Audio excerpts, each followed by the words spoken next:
So hello everyone, good morning सभी को। उम्मीद करता हूँ मेरी वॉइस प्रॉपर आ रही होगी सभी तक। एक बार कंफर्म कर देंगे। आज हम लोग स्टार्ट करने वाले हैं अपना अगला chapter and that is brain. अब इसमें सिर्फ ब्रेन नहीं देखेंगे, लिखने के लिए सिर्फ ब्रेन है, बट एक्चुअल में जो चैप्टर का नाम है that is control and coordination. Gautam Togla ji ने 100 रुपये भेजे और बोला है इंडिया चांद पे है, सिर्फ यूट्यूब पे नहीं आ पा रहे। गजब बेइज्जती है। अभी आ गए और तुम्हारे पैसे भी देखो वेस्ट हो गए, है ना। बस तुम कुछ सेकंड और अगर रुक जाते तुम्हारे 100 रुपये बच जाते आज ही, है कि नहीं। चलिए, तो ये एक्चुअल में चैप्टर के नेम है शगुन आ गया आते ही। हाँ ठीक है, तो कंट्रोल एंड कोऑर्डिनेशन चैप्टर का नेम है और इसमें हम देखेंगे क्या। इसमें हम देखेंगे ब्रेन एक कंपोनेंट है, फिर हम देखेंगे हार्मोन्स दैट इज़ जो हमारे डिफरेंट ग्लैंड्स सेक्रीट करते हैं हार्मोन्स, और साथ ही साथ उसके बाद हम देखेंगे प्लांट मूवमेंट, बिकॉज ये बहुत ही जाती होगी अगर प्लांट्स के साथ कि अगर हम सिर्फ कंट्रोल एंड कोऑर्डिनेशन या फिर मूवमेंट इन ह्यूमंस पढ़ेंगे और कंट्रोल एंड कोऑर्डिनेशन या फिर हार्मोन्स इन प्लांट क्या होते हैं वो नहीं पढ़ेंगे। ये कहीं ना कहीं क्या हो जाएगा अगर हम देखें। एक क्या बोल रहे हो, कॉन्गो सर्बिया, अच्छा ठीक ठीक है। तो ब्रेन पढ़ेंगे, हार्मोन्स पढ़ेंगे, हार्मोन्स इन प्लांट्स पढ़ेंगे, और साथ ही साथ उसके बाद हम पढ़ेंगे मूवमेंट इन प्लांट्स। क्लियर है। तो चलिए स्टार्ट करते हैं। सबसे पहले कंट्रोल एंड कोऑर्डिनेशन इस चैप्टर का नेम है और साथ ही साथ इसके क्वेश्चंस भी लगाएंगे, आपको पता है हर चैप्टर की तरह। और कल जो हम लोग का plant and animal kingdom chapter था that is diversity in living organisms, उसके भी हम लोग यहाँ पे क्वेश्चंस देखेंगे आज के इस लेक्चर में। Now coming on to the parts of brain, तो ये हमारा अब ब्रेन का स्ट्रक्चर आप जो यहाँ पे देख पा रहे हैं, ये है हमारा ब्रेन का पूरा स्ट्रक्चर। ये ब्रेन को हम डिवाइड करते हैं 3 पार्ट में। एक होता है इसका फोर ब्रेन पार्ट, एक होता है मिड ब्रेन, और ये जो पीछे आप देख पा रहे हैं that is called as hindbrain. इसको हम बोलते हैं हिंड ब्रेन। जो आप पीछे का पार्ट देख पा रहे हैं जहाँ पे इतना ये पार्ट आता है, ठीक है, इतना पार्ट आता है हिंड ब्रेन में। ये जो आगे का है ये आपका फोर ब्रेन में आता है और बीच का आता है मिड ब्रेन में। यानी कि अगर हम साफ साफ देखें तो फोर ब्रेन में ब्रेन का मेजर हिस्सा आता है, सबसे छोटा होता है हिंड ब्रेन। तो हमने 3 पार्ट में डिवाइड किया ब्रेन को, फोर ब्रेन, ठीक है। यहाँ पे मैं तीनों पार्ट्स लिख देता हूँ। एक तो हमारा पार्ट है फोर ब्रेन, ठीक है, जिसको हम बोलते हैं अग्र मस्तिष्क। फिर है हमारा मिड ब्रेन जिसको हम बोलते हैं मध्य मस्तिष्क, और तीसरा है हमारा हिंड ब्रेन जिसको हम बोलते हैं पश्चिम मस्तिष्क। ये 3 पार्ट्स हमारे ब्रेन का जो यहाँ पे मैंने आपको दिखाने की कोशिश कर रहा हूँ। ये फोर ब्रेन हुआ, ये मिड ब्रेन हुआ, और ये पीछे का पार्ट हुआ आपका हिंड ब्रेन। अब इसके डिफरेंट कंपोनेंट्स को हम देखेंगे कि फोर ब्रेन में क्या क्या आता है, उसके क्या फंक्शंस हैं, और मिड ब्रेन में क्या क्या है, और हिंड ब्रेन में क्या है और उसके क्या क्या फंक्शंस हैं। बट इन जनरल जो फोर ब्रेन हमारा करता है वो वॉलेंट्री एक्शंस और हंगर, इनके साथ हंगर और मेमोरी के साथ एसोसिएटेड विद हंगर, मेमोरी, ठीक है, पेन, इन सब के साथ एसोसिएटेड है। अब जिस तरह अगर आप याद करें, जब हमने टिश्यू चैप्टर पढ़ा था तो मैंने आपको बोला था कि हमें ज़रूरी नहीं कि हमें मेरिस्मेटिक टिश्यूज़ के फंक्शंस याद हो, बिकॉज हमें अगर एपिकल के, इंटरकैलरी के और लेटरल के अगर फंक्शन याद है तो हमें मेरिस्मेटिक के भी याद हैं। और अगर हमें मान लेते हैं जो परमानेंट टिश्यू है, परमानेंट टिश्यू के फंक्शंस हमें याद करने की जरूरत नहीं है। हमें पता है स्क्लेरेनकाइमा रिजिडिटी टफनेस प्रोवाइड करता है, कॉलेनकाइमा फ्लेक्सिबिलिटी प्रोवाइड करता है, पैरेनकाइमा क्या प्रोवाइड करता है, जरा बताइए पैरेनकाइमा क्या करता है, जिसके पार्ट होते हैं क्लोरेनकाइमा और एरेनकाइमा। तो अगर हमें वो पता है तो हमें परमानेंट टिश्यूज़ के भी फंक्शंस पता हो जाएंगे। तो उसी तरह से फोर ब्रेन का हमें याद करने की जरूरत नहीं है। हम अगर जो फोर ब्रेन के जो डिफरेंट पार्ट्स हैं उनके अगर हमें फंक्शंस पता हैं तो सबसे पहले अगर हम बात करें तो हमारा सेरिब्रम है, थैलेमस एंड हाइपोथैलेमस। 3 कंपोनेंट्स होते हैं फोर ब्रेन अग्र मस्तिष्क के, 3 हिस्से होते हैं। एक तो यहाँ हाइपोथैलेमस देख पा रहे हैं, जो ये छुपा हुआ है, ये थैलेमस छुपा हुआ है, और यहाँ पे जो बड़ा सा आप ये देख पा रहे हैं दैट इज योर सेरिब्रम। ये 3 इसके कंपोनेंट्स होते हैं। सेरिब्रम की अगर हम बात करें तो ये रिस्पॉन्सिबल होता है मेमोरी के लिए, यानी कि याददाश्त के लिए। इससे एसोसिएटेड कुछ आपकी डिजीजेज हैं जो कि आपके एग्जाम में पूछी जाती हैं। These are your amnesia and dementia. Amnesia and dementia, अंतर क्या होता है अमनीशिया और डिमेंशिया में, कोई बताएगा? किसी को पता है यहाँ पे? कोई है बायोलॉजी वाला जिसको पता हो यहाँ पे कि अमनीशिया और डिमेंशिया में क्या अंतर होता है? तो अमनीशिया होता है आपका loss of memory, loss of memory, dementia में भी लॉस ऑफ मेमोरी होता है, बट यहाँ पे लॉस ऑफ मेमोरी से भी ज़्यादा चीज़ें होती हैं, जैसे कि यहाँ पे लॉस ऑफ मेमोरी होगा प्लस जो day to day functions perform करने में सहूलियत नहीं होगी, यानी कि दिक्कत आएगी डे टू डे फंक्शंस को परफॉर्म करने में। यानी कि dementia is a bigger term, या और ये जो आपका स्टार्ट होता है, ये स्टार्ट होता है अल्जाइमर्स डिजीज़, इसको हम बोलते हैं अल्जाइमर्स डिजीज़ से स्टार्ट होता है और धीरे धीरे डिमेंशिया में डेवलप हो जाता है, जिसको भी अल्जाइमर्स डिजीज़ होती है। तो सेरिब्रम आपका मेमोरी के लिए इफेक्ट है के लिए रिस्पॉन्सिबल है, यानी कि अगर आपको अपनी मेमोरी शार्प करनी है तो आपको सेरिब्रम को जो है शार्प रखना होगा। कैसे रखते हैं? शंख पुष्पी पी के और थोड़ा सा दिमाग पे जोर डाल के, ना कि दिमाग को खाली बिठा के, ना कि दिमाग में रील्स भर भर के। रील से इसको एकदम शार्प नहीं होगा और ये ब्लंट हो जाएगा और ये मोटा हो जाएगा और बिल्कुल काम नहीं करेगा, ठीक है। इसी वजह से इसको शार्प बनाते रहें। शार्प कैसे बनाएंगे? इस पे लोड दे के थोड़ा सा। थैलेमस की अगर बात करें, पेन और सेंसेशन के लिए रिस्पॉन्सिबल होता है, और हाइपोथैलेमस की अगर बात करें तो ये रिस्पॉन्सिबल होता है बॉडी टेम्परेचर, हंगर, थर्स्ट और स्लीप को रेगुलेट करने के लिए। स्लीप, ठीक है, हंगर, थर्स्ट, स्लीप, इन सब को रेगुलेट करने के लिए हमारा हाइपोथैलेमस रिस्पॉन्सिबल होता है। अब थैलेमस के अगर मैं आपको एग्जांपल दूं यहाँ पे, तो फॉर एग्जांपल आपने कोई एक हॉट टी कप छुआ या फिर कुछ भी आपने कोई चीज़ छुई, आपको सेंसेशन हुआ गर्म है ठंडा है, वो आपको थैलेमस प्रोवाइड करता है। आपने थाली छुई, थैलेमस से क्या याद आना चाहिए हमें? थैलोफाइटा याद आना चाहिए, जो हमने कल देखा था प्लांट किंगडम में। बाकी भी हम प्लांट एंड एनिमल किंगडम के क्वेश्चंस भी लगाएंगे। तो थैलोफाइटा में हमने क्या देखा था कि जिसमें कि वेल डिफरेंशिएट बॉडी पार्ट्स नहीं होते हैं, उसको हम थैलोफाइटा की कैटेगरी में रखते हैं इन दी प्लांट किंगडम। थैलोफाइटा हमारा क्या है? एक फाइलम है, ठीक है। तो थैलेमस में क्या देखना है कि पेन और सेंसेशन, थाली आपने छुई और आपको गरम गरम लगी, आपने हाथ तुरंत हटा लिया, यानी कि पेन और सेंसेशन हुआ आपको थाली में हाथ लगाने से। That is thalamus is responsible for pain and sensation. इसका जो छोटा भाई है हाइपोथैलेमस, वो अंदर की चीज़ें देखता है, यानी कि regulates inner body temperature, hunger, भूख, प्यास, ये सब, ठीक है, ये सब रेगुलेट करने का काम करता है आपका हाइपोथैलेमस, ठीक। अब यहाँ पे अगर बात करें तो जो अब एक गाना है ना भूख लगे ना प्यास लगे, तो वो क्यों ना लगे? क्योंकि आपका हाइपोथैलेमस गड़बड़ है। ये नहीं कि आपको कुछ और हो गया, ना, उसमें आप फालतू में दिल को दोष देते हैं। दिल का कुछ लेना देना नहीं, वहाँ पे ब्रेन का हाइपोथैलेमस है। ना भूख लगे ना प्यास लगे, इसका मतलब है मैडम आपका हाइपोथैलेमस इफेक्ट हो चुका है, या फिर सर आपका हाइपोथैलेमस इफेक्ट हो चुका है। अब आते हैं मिड ब्रेन में, जिसको बोलते हैं मध्य मस्तिष्क। इसका फंक्शन ये होता है कि controls involuntary actions. Involuntary actions वो होते हैं जो हमारे कंट्रोल में नहीं है, ये हम देख चुके हैं। जरा बताइए, हमारी जो मसल सेल्स होती हैं उनमें से कौन सी टाइप ऑफ, जो हमने टिश्यू चैप्टर में पढ़ा था, कौन से टाइप ऑफ टिश्यूज़ होते हैं जो इनवॉलंटरी होते हैं, यानी हमारे कंट्रोल में नहीं होते हैं? जरा बताइए कमेंट में जल्दी से। Controls involuntary action such as change in pupil size and reflex movements. Pupil size का होता है, पीपल क्या होता है? पुतली होती है आँख की, जो आँख की पुतली होती है ना, उसका जो चेंज इन साइज होता है वो हमारे एक्शन में नहीं, वो हमारे कंट्रोल में नहीं है। दैट मीन्स वो इनवॉलंटरी एक्शन है। जैसे फॉर एग्जांपल हमने देखे थे 3 टाइप ऑफ मसल सेल्स, जिसमें कि हमारा स्मूथ था, ठीक है। सबसे पहले तो हमने देखा था स्केलेटल, स्मूथ और कार्डियक, ठीक है, कार्डियक। इसमें हमने क्या देखा था? कार्डियक इनवॉलंटरी है, हमारे कंट्रोल में नहीं है, जो हमारी हार्ट में मसल सेल्स हैं। स्मूथ भी हमारे कंट्रोल में नहीं है, जैसे फॉर एग्जांपल हमारे पीपल में जो स्मूथ मसल्स हैं, यूटेरस हो गया, ठीक है, इंटेस्टाइन हो गया, इन सब में स्मूथ होती हैं, तो ये हमारे कंट्रोल में नहीं है, ठीक है। बट स्केलेटल वाले हमारे कंट्रोल में है, जैसे फॉर एग्जांपल बाइसेप में, क्लियर। तो पीपल हमारे कंट्रोल में है क्या? नहीं है। कोई भी चीज़ जो हमारे कंट्रोल में नहीं है इट्स कॉल्ड एज इनवॉलंटरी। तो जो भी इनवॉलंटरी एक्शंस होते हैं, जैसे फॉर एग्जांपल विजन, हियरिंग, अब मैं बोल रहा हूँ, आपका कंट्रोल नहीं है ना, आपका अगर कान खुला हुआ तो आप वो आपका जो रिस्पॉन्सिबल है हियरिंग के लिए वो सुनेगा ही सुनेगा। विजन, अब ये आप में से काफ़ी लोगों को पता नहीं है, बट विजन के लिए जो है ना, वो आंखें नहीं देखती हैं आपकी, आंखें इज़ लाइक कैमरा, देखता आपका ब्रेन है। डू यू नो दैट कि आपकी जो आंख होती है उसमें एक लेंस होता है इस तरह से, वो इस इमेज को फोकस करता है रेटिना पे, ये हम आई चैप्टर में पढ़ेंगे, फोकस करता है यहाँ पे, और यहाँ पे होती हैं ऑप्टिक नर्व्स। ऑप्टिक नर्व्स भेजती हैं सिग्नल ब्रेन को कि देखो ये है, ठीक है। फिर ब्रेन उसी हिसाब से रिस्पॉन्स करता है, ठीक है। कभी दिल की धड़कनें बढ़ा देता है, दिल की धड़कनें भी बढ़ने के कई कारण हो सकते हैं, है ना, और कभी डर का माहौल पैदा कर देता है, कभी कुछ नहीं करता है। तो वो सब क्यों होता है? क्योंकि वो ब्रेन उसी अकॉर्डिंग फंक्शन करता है। तो देखता हमारा ब्रेन है, बस पिक्चर क्लिक करने का काम करता है हमारा आई। क्लियर है यहाँ तक?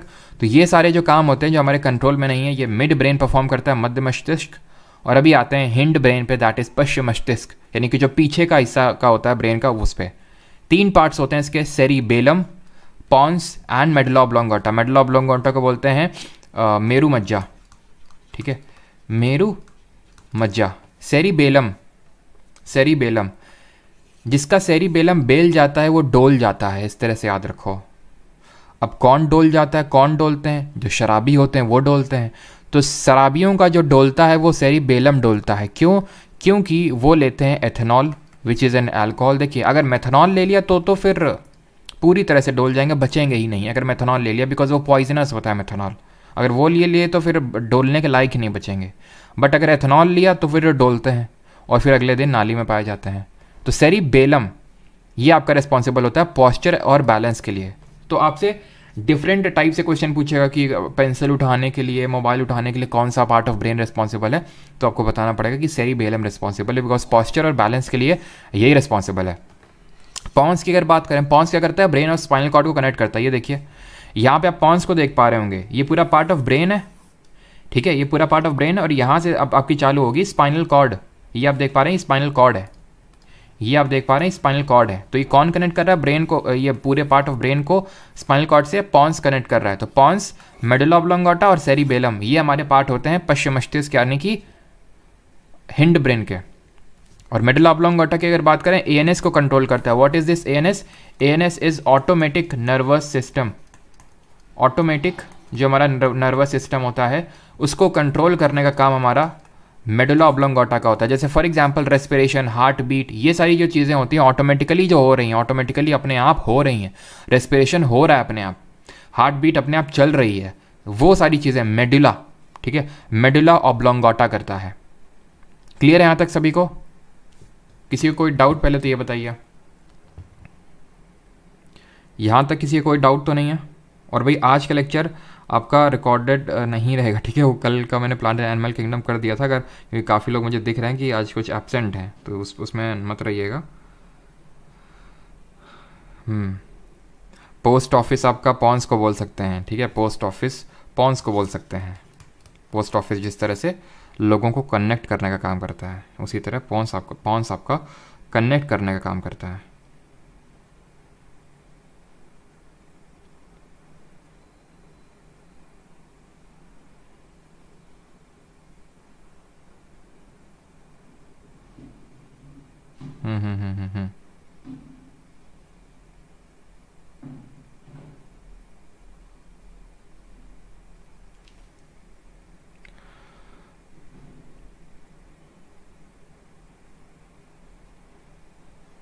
चलिए आगे बढ़ें फिर। चलो और आगे बढ़ने से पहले एक चीज़ कि यहाँ पे आपकी एक लेयर होती है ब्रेन की, याद रखना, ये ब्रेन को लेयर को कवर करता है, that is called as meninges, ठीक है, मेनिंजिस। और इसमें एक अगर इन्फ्लेमेशन हो जाता है, ठीक है, अगर इसमें हो जाता है आपका इन्फ्लेमेशन तो आपका ये बीमारी कर देता है मेनिंजाइटिस, ठीक है, ये आपका बीमारी कर देता है मेनिंजाइटिस, ठीक है। ये एक इन्फ्लेमेशन है ब्रेन में जो इन्फेक्शन की वजह से हो जाता है। और ये भी मैंने आपको बताया था, इसमें आपकी टोटल 22 बोन्स होती हैं, जिसमें कि आपकी 14 क्रेनियल होती हैं, 14 क्रेनियल और 8 फेशियल होती हैं इसमें बोन्स, ठीक है, ये चीज़ याद रखिएगा। अभी बढ़ते हैं आगे, एंड दैट इज़ साइनैप्स। क्या होता है साइनैप्स? देखिए सबसे पहली बात तो फंडामेंटल यूनिट ऑफ ब्रेन क्या होती है हमारी, वो होती है न्यूरॉन। आई होप सभी लोग जानते होंगे, हम लोग पहले भी देख चुके हैं। ये ग्रे मैटर होता है बिल्कुल। सर आप कैसे दिखते होगे? अच्छा, काफ़ी अच्छा क्वेश्चन है ये, अभी बताते हैं, रुकिए ज़रा। ठीक है, तो अगर न्यूरॉन की बात करें तो क्या है न्यूरॉन? हमारा ये basic unit of our nervous system, basic unit of nervous system है, या फिर बेसिक यूनिट ऑफ ब्रेन भी हम बोल सकते हैं इसको। और बेसिक यूनिट है, जैसे कि हमारे किडनी की बेसिक यूनिट हम पढ़ेंगे आगे, आज के लेक्चर में नहीं, आगे पढ़ेंगे, नेफ्रॉन होती है। तो ये न्यूरॉन है आपका। न्यूरॉन का हम बेसिक एनाटॉमी देख लेते हैं यहाँ पे, स्ट्रक्चर वैसे तो हम पहले देख चुके हैं। ये डेंड्राइट है, ठीक है, डेंड्राइट मतलब resembling like a branch of a tree. ये न्यूक्लियस है, ये जो यहाँ पे देख पा रहे हैं दैट इज सोमा, और it is also called as cell की body, that is cell body. फिर ये है आपका पूरा एक्सन, ये जो डंडी से आपको दिख रही है पूरी, that is called as axon. और ये आपकी एक्सन टर्मिनल, नर्व एंडिंग भी बोलते हैं इसको, ठीक है, नर्व एंडिंग भी बोलते हैं, एक्सन टर्मिनल या फिर नर्व एंडिंग। तो अब ये जो न्यूरॉन है ये दूसरे न्यूरॉन को पास करेगा इन्फॉर्मेशन। अब इन्फॉर्मेशन कैसे पास करेगा, तो यहाँ से चल के आएगी ऐसे ऐसे करके इन्फॉर्मेशन यहाँ तक पहुँचेगी, और दूसरे का जो डेंड्राइट है ना लगा होगा यहाँ पे, दूसरे का डेंड्राइट लगा होगा इन्फॉर्मेशन रिसीव करने के लिए। तो ये एक की एक्सन टर्मिनल या फिर नर्व एंडिंग और दूसरे के डेंड्राइट के बीच में जो गैप होता है is called as synapse. Gap between the nerve ending of one neuron and dendrite of another neuron is known as the synapse. Here electrical signal is converted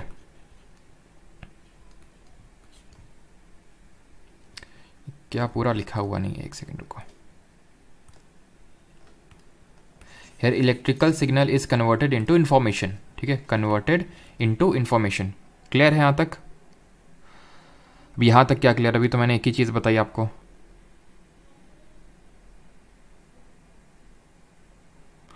अभी करेंगे उसको, हार्मोन को करेंगे, रुक जाओ जरा, ठीक है, आगे उसी पे बढ़ रहे हैं अभी।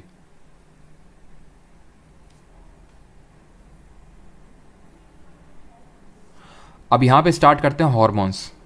हॉर्मोन्स होते क्या हैं, ठीक है, एक सेकेंड। हॉर्मोन्स अब होते क्या हैं? हॉर्मोन्स बताने से पहले मैं आपको ये चीज़ बताना चाहूँगा कि जो हॉर्मोन्स होते हैं, हॉर्मोन्स, इनकी डिस्कवरी किसने करी थी? तो इनकी डिस्कवरी करी थी E.H. स्टार्लिंग ने, ठीक है, E.H. स्टार्लिंग ने करी थी, ये चीज़ याद रखिएगा। और कुछ तो छूट रहा है यहाँ पे, एक सेकेंड रुको। ब्रेन, ठीक ठीक ठीक ठीक, याद है। Electrical signal converted into information, ठीक है, which is in the form of, याद रखना, केमिकल सिग्नल, ठीक है। इलेक्ट्रिकल सिग्नल कन्वर्ट होता है आपका information which is in the form of chemical signal. ये मुझे लगा कुछ भूल रहा हूँ यहाँ पे मैं, तो केमिकल सिग्नल होगा ये, ठीक है। अब बढ़ते हैं हार्मोन्स की तरफ। इसकी डिस्कवरी करी थी E.H. स्टार्लिंग ने। सबसे पहले प्लांट हार्मोन्स के बारे में पढ़ेंगे, इज्जत देते हुए प्लांट्स को, बिकॉज प्लांट पे हम डिपेंडेंट हैं और हम हीट्रोट्रॉफ्स हैं, तो इस वजह से प्लांट्स को थोड़ी इज्जत देते हुए प्लांट के हार्मोन्स पढ़ेंगे। अब जो प्लांट के हार्मोन्स होते हैं दो तरह के होते हैं। एक तो होते हैं ग्रोथ रिलेटेड, ठीक है, यानी कि जो किसी ना किसी तरह की आपकी ग्रोथ करवा रहे होंगे, और दूसरे होंगे आपके नॉट ग्रोथ रिलेटेड, ठीक है। नॉट ग्रोथ रिलेटेड यानी कि ग्रोथ के अलावा किसी और चीज़ से इनका संबंध होगा। तो सबसे पहले देखते हैं जो आपके ग्रोथ रिलेटेड हार्मोन होते हैं, ठीक। ऑक्सिन, ऑक्सिन की अगर बात करें, ये आपका ग्रोथ हार्मोन होता है। It is involve in phototropism. Phototropism क्या होता है? It is a response towards light, ठीक है, it is a response toward sunlight, is called as phototropism. अभी हम आज ही के लेक्चर में देखेंगे फोटोट्रॉपिज्म एक्चुअल में होता क्या, पॉजिटिव फोटोट्रॉपिज्म क्या होता है, नेगेटिव फोटोट्रॉपिज्म क्या होता है, आज ही के लेक्चर हम देखेंगे। इस पर अभी जो EPFO का एग्जाम चल रहा है उस पर क्वेश्चन पूछा गया। पता है किस तरह से क्वेश्चन पूछा गया? एक ऐसा लेटा हुआ प्लांट बना दिया गया, ऊपर इस तरह जा रहा है, उसकी रूट्स नीचे जा रही हैं, ठीक है। फिर इसमें पूछ लिया गया, इसमें पॉजिटिव जियोट्रॉपिज्म हो रहा है, नेगेटिव जियोट्रॉपिज्म हो रहा है, पॉजिटिव फोटोट्रॉपिज्म, नेगेटिव फोटोट्रॉपिज्म, और आपको समझ नहीं आता ये किस चैप्टर से क्वेश्चन है, ठीक है। तो आप में से काफ़ी लोगों को क्या है ना कि इसी वजह से इनको ये समझ नहीं आ रहा प्लांट हार्मोन हमने तो पढ़ा नहीं, या फिर ये किस तरह की फोटोट्रॉपिज्म क्या होता है। जब इस पर क्वेश्चन आता है ना तो आपको समझ नहीं आता किस चैप्टर से है, बट एक्चुअल में वो सारी चीज़ें आपका सिलेबस का ही पार्ट होती हैं। तो यहाँ पे मैं जो कि एक एक चीज़ आपको करवा रहा हूँ वो सारी इंपॉर्टेंट है। मैं आपको खुद ही मैंने आपको पहले बोल रखा है कि ना तो कम ना तो ज़्यादा, बिल्कुल जो ज़रूरत की चीज़ है, जितनी चीज़ ज़रूरत की आपकी वो सारा मैं यहाँ पे डिलीवर करने वाला हूँ। और अगर आपने इन सारी चीज़ों को कर लिया, उसके बाद चाहे आपसे सिम बैठिए, चाहे रेलवे में बैठिए, चाहे अपनी सीट पे बैठिए, कहीं बैठिए, आराम से आप बैठ पाएंगे, ठीक है। अब आते हैं अगले हार्मोन पे, दैट इज़ जिब्रेलिन। जिब्रेलिन, जी से जिब्रेलिन, जी से ग्रोथ, जी से जिब्रेलिन, जी से जर्मिनेशन। तो जो हमारी सीड जर्मिनेट करती है वो आपका जिब्रेलिन हार्मोन की वजह से पॉसिबल हो पाता है। तो ये भी एक तरह का ग्रोथ हार्मोन ही है।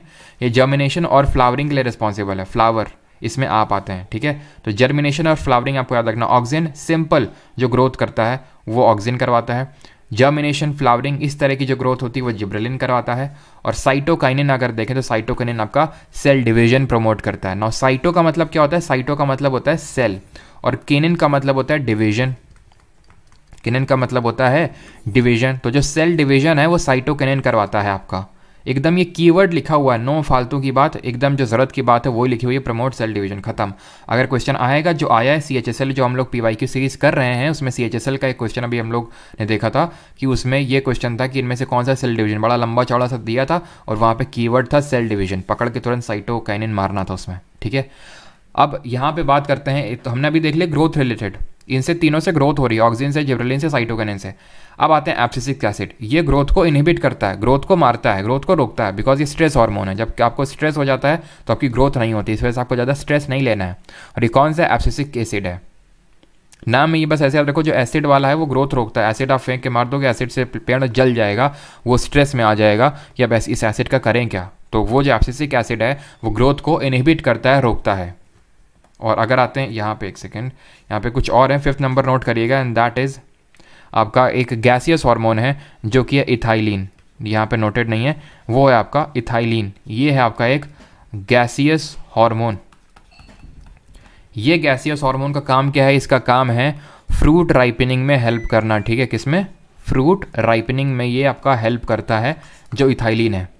Do not confuse it with acetylene, ठीक है, एसिटाइलिन जो होता है आपका, जिसको इथाइन के नाम से जानते हैं, ये एल्कीन फैमिली से बिलोंग करता है। एसिटिलीन जिसको इथाइन के नाम से जानते हैं, एल्काइन फैमिली से बिलोंग करता है। केमिस्ट्री अभी हमने पढ़ी नहीं है, अगर आपको पता है तो ठीक है, नहीं तो केमिस्ट्री में हम लोग ये पढ़ेंगे एल्केन, एल्कीन, एल्काइन क्या होते हैं। तो ये आपके एल्कीन फैमिली से, आपका ये एल्काइन फैमिली से। ये आपका यूज़ होती है एसिटिलीन वेल्डिंग के लिए, वेल्डिंग ऑफ मेटल्स के लिए यूज़ होती है। अगेन ये हम लोग केमिस्ट्री में पढ़ेंगे।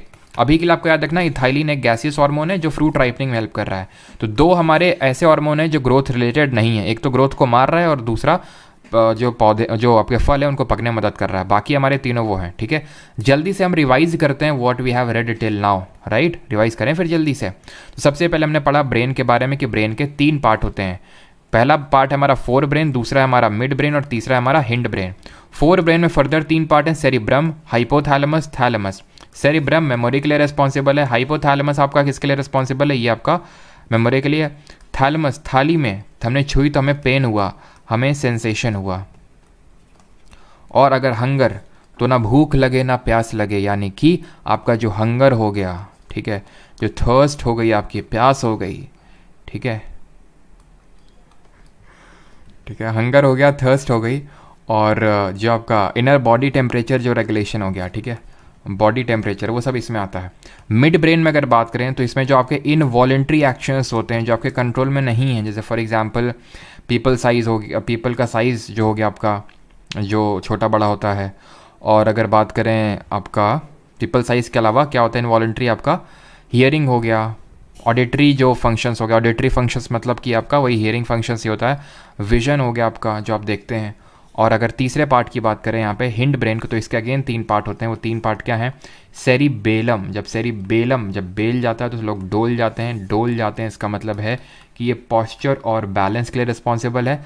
पॉन्स क्या करता है, पॉन्स कनेक्ट करता है, ये कनेक्ट करने का काम करता है, किसको, ये पूरे ब्रेन को स्पाइनल कॉर्ड से कनेक्ट करने का काम करता है हमारा जो पॉन्स होता है।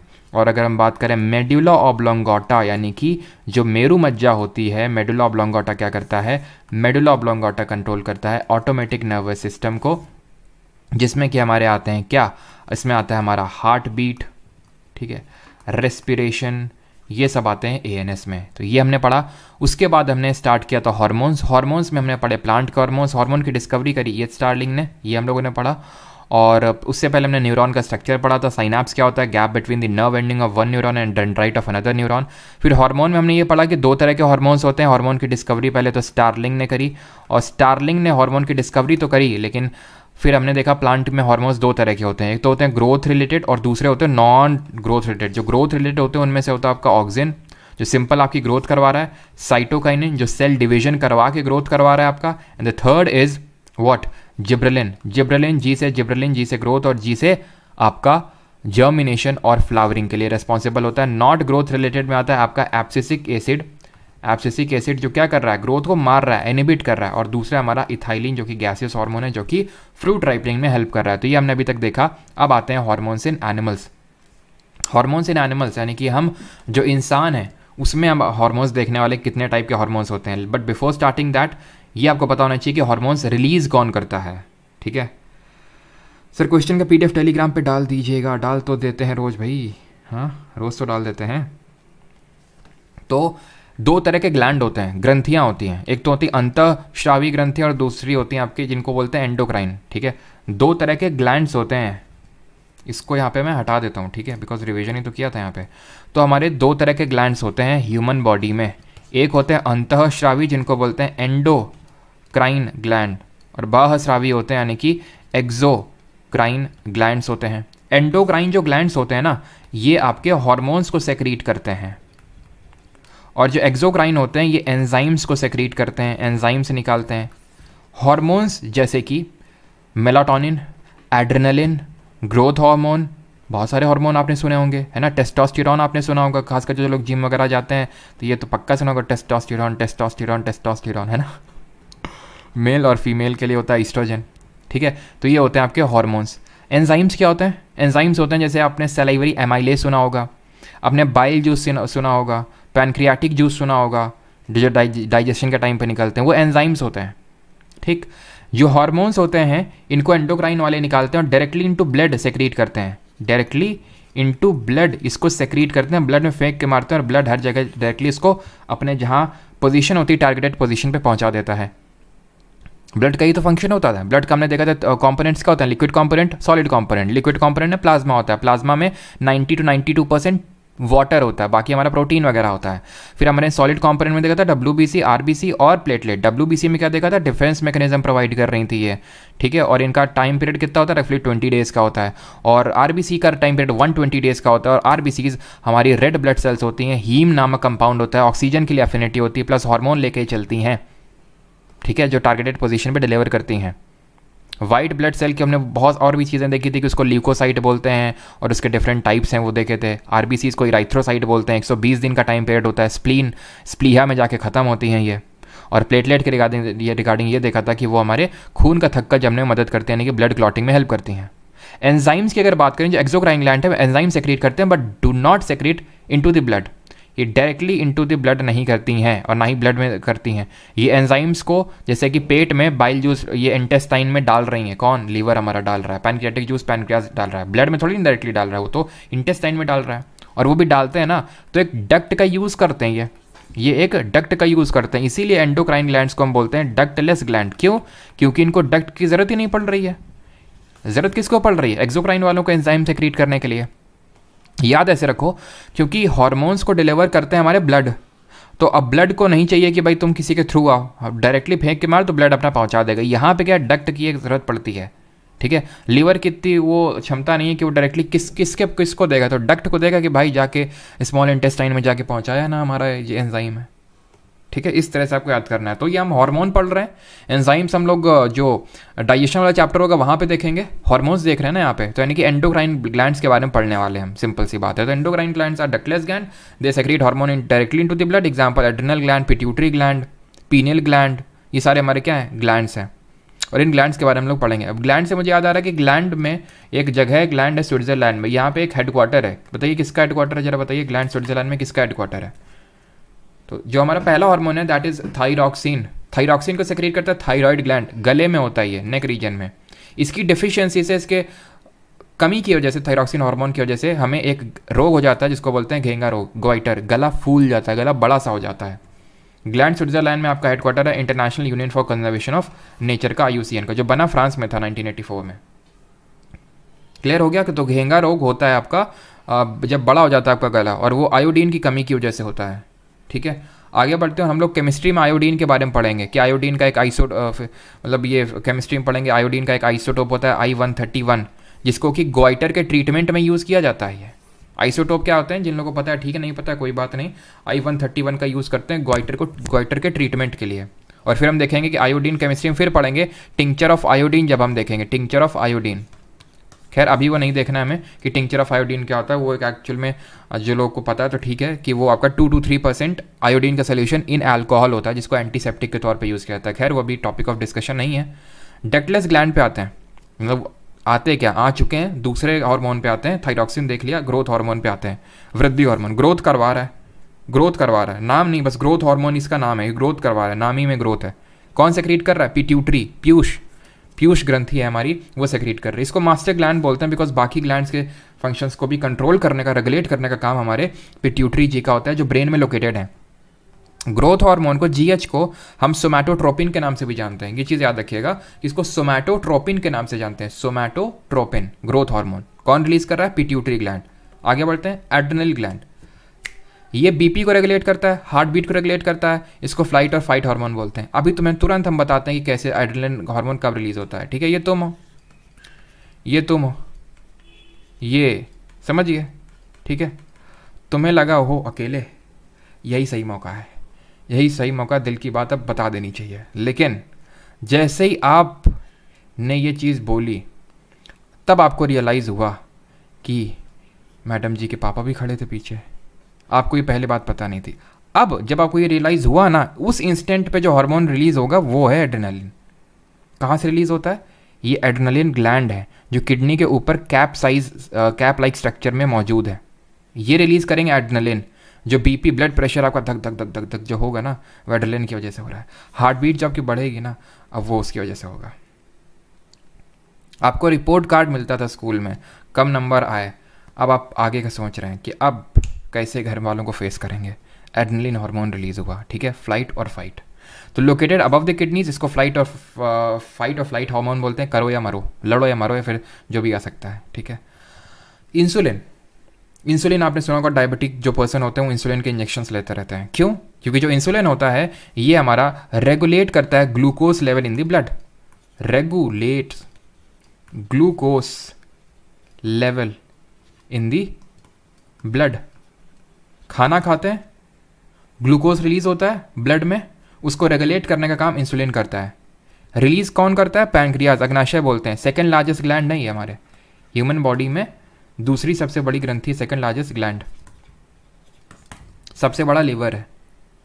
सबसे बड़ा ऑर्गन पूछ ले क्या है? स्किन है, स्किन स्किन, ठीक है, त्वचा सबसे बड़ा ऑर्गन है।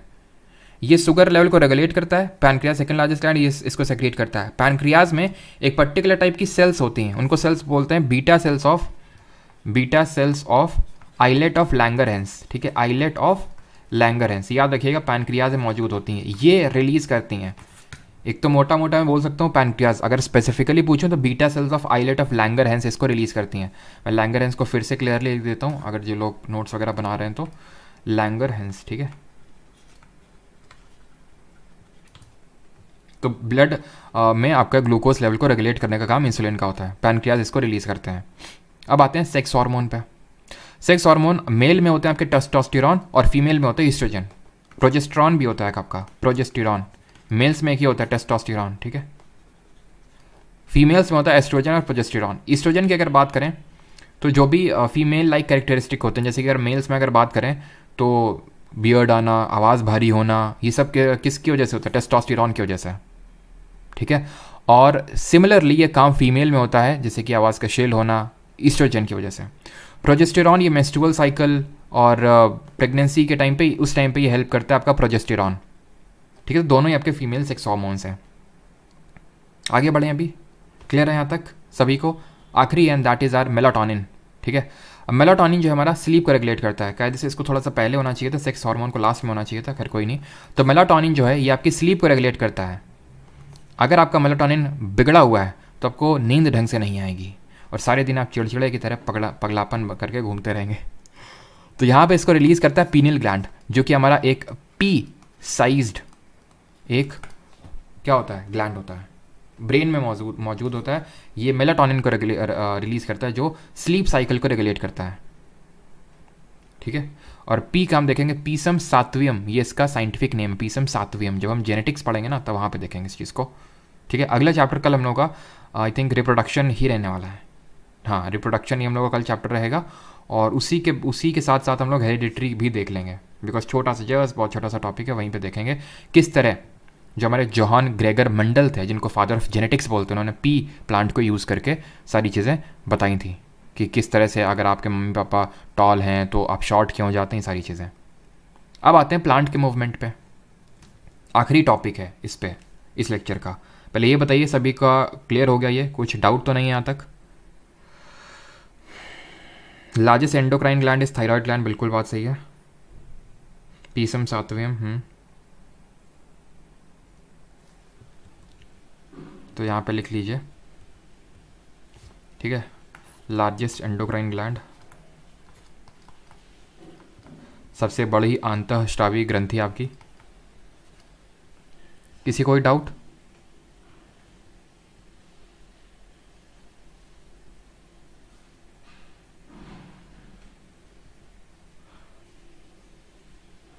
ऑल क्लियर, ओके, ठीक है। तो अभी आते हैं प्लांट मूवमेंट पे, ठीक है। जो हमारे प्लांट्स में जो मूवमेंट होते हैं वो किस तरह से होते हैं। तो प्लांट में दो तरह के मूवमेंट होते हैं, एक तो जो उनकी ग्रोथ करवा रहे हैं और एक जो नहीं करवा रहे हैं। जो प्लांट में नॉट ग्रोथ रिलेटेड मूवमेंट है उनको नास्तिक मूवमेंट बोलते हैं। नास्तिक हैं, भगवान पे आस्था नहीं रखते, इसी वजह से उनकी ग्रोथ नहीं हो रही है, तो नॉट ग्रोथ रिलेटेड मूवमेंट हो गए। जैसे फॉर एग्जाम्पल छुई मुई का पेड़ आपने देखा, टच करते हो उसके, टच करने से उसको पता नहीं क्या मुरझा जाता है, वो गुस्सा हो जाता है कि don't touch me touch me touch me बोलता है, ठीक है। तो वो जो उसका मूवमेंट हुआ वो इन रिस्पॉन्स टू टच हुआ, उसको बोलते हैं थिग्मोनास्टिक मूवमेंट। उससे क्या उसकी ग्रोथ हुई? नहीं हुई, बट उसने कुछ रेस्पॉन्स दिया ना, उसने कुछ मूवमेंट किया ना, तो मूवमेंट किया इसलिए मूवमेंट, और क्योंकि उससे ग्रोथ नहीं हुई इसलिए नास्तिक मूवमेंट, और क्योंकि टच से हुआ that's why thigmonastic movement. Thigmo मतलब टच, नास्तिक मतलब not growth related movement. Tropic movement वो होते हैं जो ग्रोथ रिलेटेड होते हैं, ग्रोथ हो रही है तो ट्रॉपिक, ग्रोथ नहीं हो रही तो नास्तिक। नास्तिक। अब ये ट्रॉपिक मूवमेंट ग्रोथ रिलेटेड आपके 3-4-5 कैटेगरी पढ़ेंगे। लाइट के रिस्पॉन्स पे ग्रोथ, ग्रेविटी के रिस्पॉन्स पे ग्रोथ, वाटर के रिस्पॉन्स पे ग्रोथ, केमिकल स्टिमुलाई के रिस्पॉन्स पे ग्रोथ, ये पढ़ेंगे। बहुत आसान है, बहुत मज़ेदार है। फोटोट्रॉपिक मूवमेंट, फोटो नाम में ये फोटो, फोटो मतलब लाइट। तो अगर सनलाइट के रिस्पॉन्स में आपका मूवमेंट हो रहा है प्लांट का, दैट मीन्स उसको बोलते हैं फोटोट्रॉपिक मूवमेंट। अब देखिए सन के रिस्पॉन्स में क्या होता है, सन यहाँ पे हमारा ग्रो कर रहा है, ग्रो कर रहा है, ग्रो कर रहा है, राइट, ग्रो कर रहा है, ये ऊपर जा रहा है। रूट्स कहाँ जा रही हैं? रूट्स नीचे जा रही हैं, रूट्स नीचे जा रही हैं, roots growing away from light. Light वो है ऊपर, रूट नीचे जा रही हैं। ये जो हमारा शूट ऊपर जा रहा है। तो अगर यहाँ हम देखें तो ये जो शूट है, plant growing straight towards light, ये कर रहा है आपका पॉजिटिव फोटोट्रॉपिज्म। ये फोटोट्रॉपिज्म दो तरह का होता है, एक पॉजिटिव होता है और नेगेटिव। हर चीज़ जो भी पढ़ेंगे फोटोट्रॉपिज्म यानी कि movement in response to light, hydrotropism movement in response to water, geotropism movement in response to gravity. हर चीज़ दो टाइप में, positive negative, positive negative, positive negative.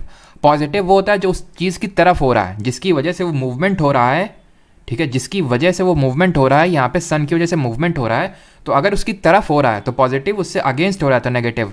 ये शूट है प्लांट का, जो स्टेम है ये उसकी तरफ जा रहा है, सन आज अब मेरे पास आओ, इनके बीच, दोनों के बीच में डिस्टेंस, दूरियां कम हो रही हैं, तो पॉजिटिव होगा, ठीक है।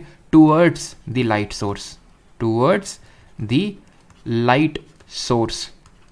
और अगर अवे हो रहा है, इस केस में क्या हो रहा है, away from the light source. इस टॉपिक पे भी EPFO में क्वेश्चन पूछा है अभी, ठीक है, 2-3 दिन पहले, light away from the light source. तो एक स्टूडेंट पूछ रहा था, या फिर पता नहीं 1-2 आपके जो मॉक्स लगाते रहे तो उसमें भी क्वेश्चन पूछा गया था कि सर इन तरह के क्वेश्चंस को कहाँ से करें। तो ये इन टॉपिक्स हैं आपके।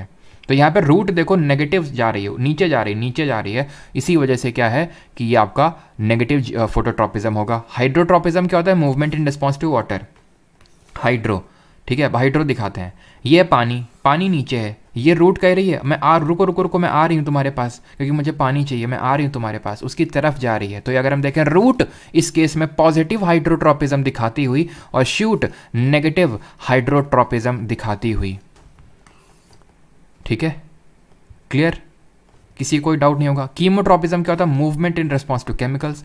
तो अगर केमिकल्स जहाँ पे हम डाल रहे हैं उसके तरफ हो रहा है तो पॉजिटिव कीमोट्रॉपिज्म, उससे नेगेटिव जा रहा है तो नेगेटिव कीमोट्रॉपिज्म उसके विरुद्ध जा रहा है। तो जो ग्रोथ होती है पॉलन ट्यूब की टुवर्ड्स द ओव्यूल, ठीक है, ये आपका एग्जांपल है कीमोट्रॉपिज्म का। तो केमिकल या फिर केमिकल स्टिमुलाई के रिस्पॉन्स में जो ग्रोथ होती है that is called as chemotropism. Growth हो रही है लेकिन अगर टुवर्ड्स दी हो रही है तो पॉजिटिव, अवे हो रही है तो नेगेटिव। अब आते हैं जियोट्रॉपिज्म में, यही एकदम डायग्राम बना था EPFO क्वेश्चन में, पूरा यही डायग्राम था। अब पूछा था ऑप्शन अजीब मतलब अजीब क्या, रेलेवेंट जैसे पूछे जाने चाहिए वैसा था कि positive geotropism, negative geotropism, negative geotropism, कि कौन क्या दिखा रहा है। तो अब मुझे आप ये बताइए कि साफ साफ आप यहाँ पे देख पा रहे हैं ग्रेविटी चीज़ों को नीचे की तरफ खींचती है, आओ नीचे की तरफ बुला रही है वो, आओ मेरे पास आओ।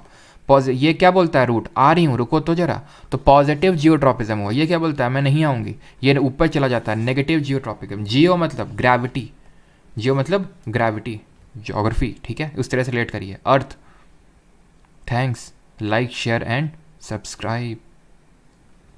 किसी कोई डाउट बताइए। मज़ा आया पढ़ने में आपको? ये तुरंत ख़त्म हो गया क्योंकि आसान था। क्वेश्चंस लगा लें अभी, क्वेश्चंस लगा लेते हैं, पहले इस टॉपिक के लगा लेते हैं, उसके बाद कल वाला जो चैप्टर था प्लांट एंड एनिमल किंगडम, अब देखो कितनी जल्दी ख़त्म हो गया। We started I think in 11:20, 40 minute में ख़त्म हो गया हाँ चैप्टर। अभी आते हैं नर्वस सिस्टम। ठीक, चलिए तो यहाँ पे क्वेश्चंस लगाते हैं। पहला क्वेश्चन जल्दी से आंसर करिए।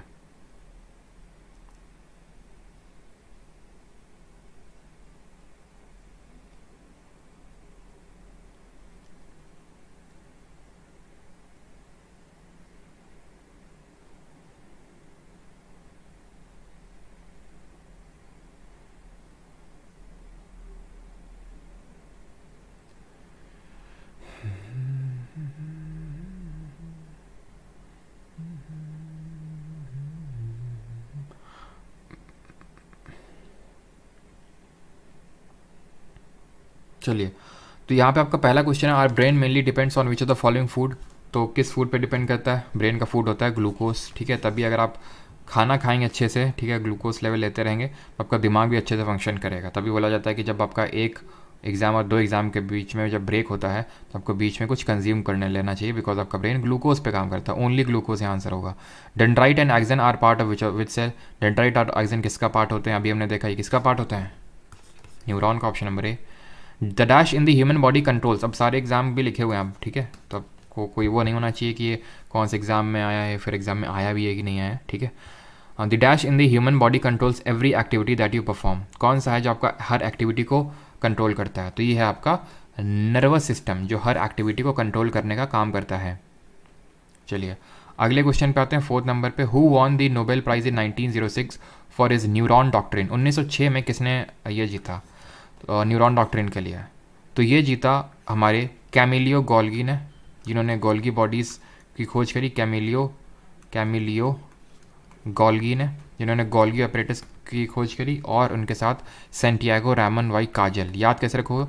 इन्होंने न्यूरॉन की इनर ब्यूटी को डिस्कवर किया। इन्होंने न्यूरॉन की इनर ब्यूटी को डिस्कवर किया, और ब्यूटी के लिए हम यूज़ करते हैं किसको? काजल को, ठीक है। जैसे याद रखो काजल, ठीक है। 1906 में आपके with whom did Camillo Golgi receive the Nobel Prize for his work on the structure of the nervous system. अब देखिए सीजीएल 2019 में, सीएचएसएल 2022 में हो रहा है ना रिपीट डायरेक्टली।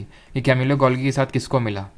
काजल जी ने ब्यूटी लगाई नर्वस सिस्टम में, न्यूरॉन के डिस्कवरी कर, न्यूरॉन के इनर ब्यूटी को डिस्कवर करके। 6th, which of the following is not a part of the hind brain. इनमें से कौन सा मस्तिष्क का भाग नहीं है? पॉन्स, मेडुला, सेरिबेलम या फिर हाइपोथैलेमस।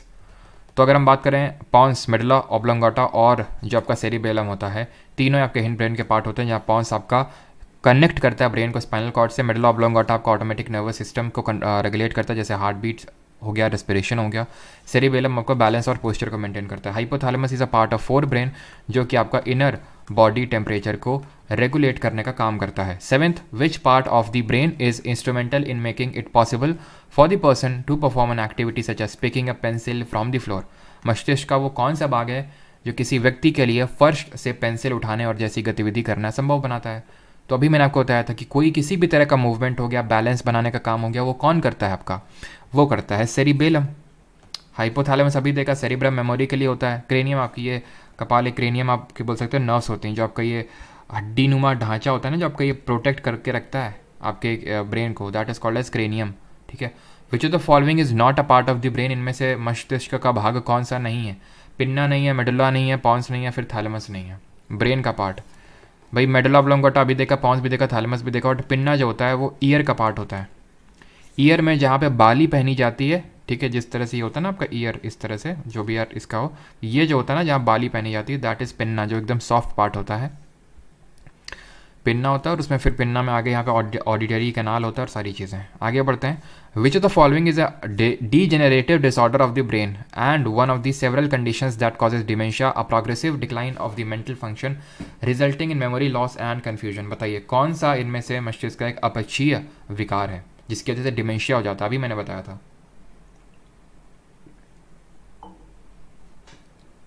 स्किज़ोफ्रेनिया, अल्जाइमर्स डिजीज, अमनीजिया या फिर कॉन्कशन।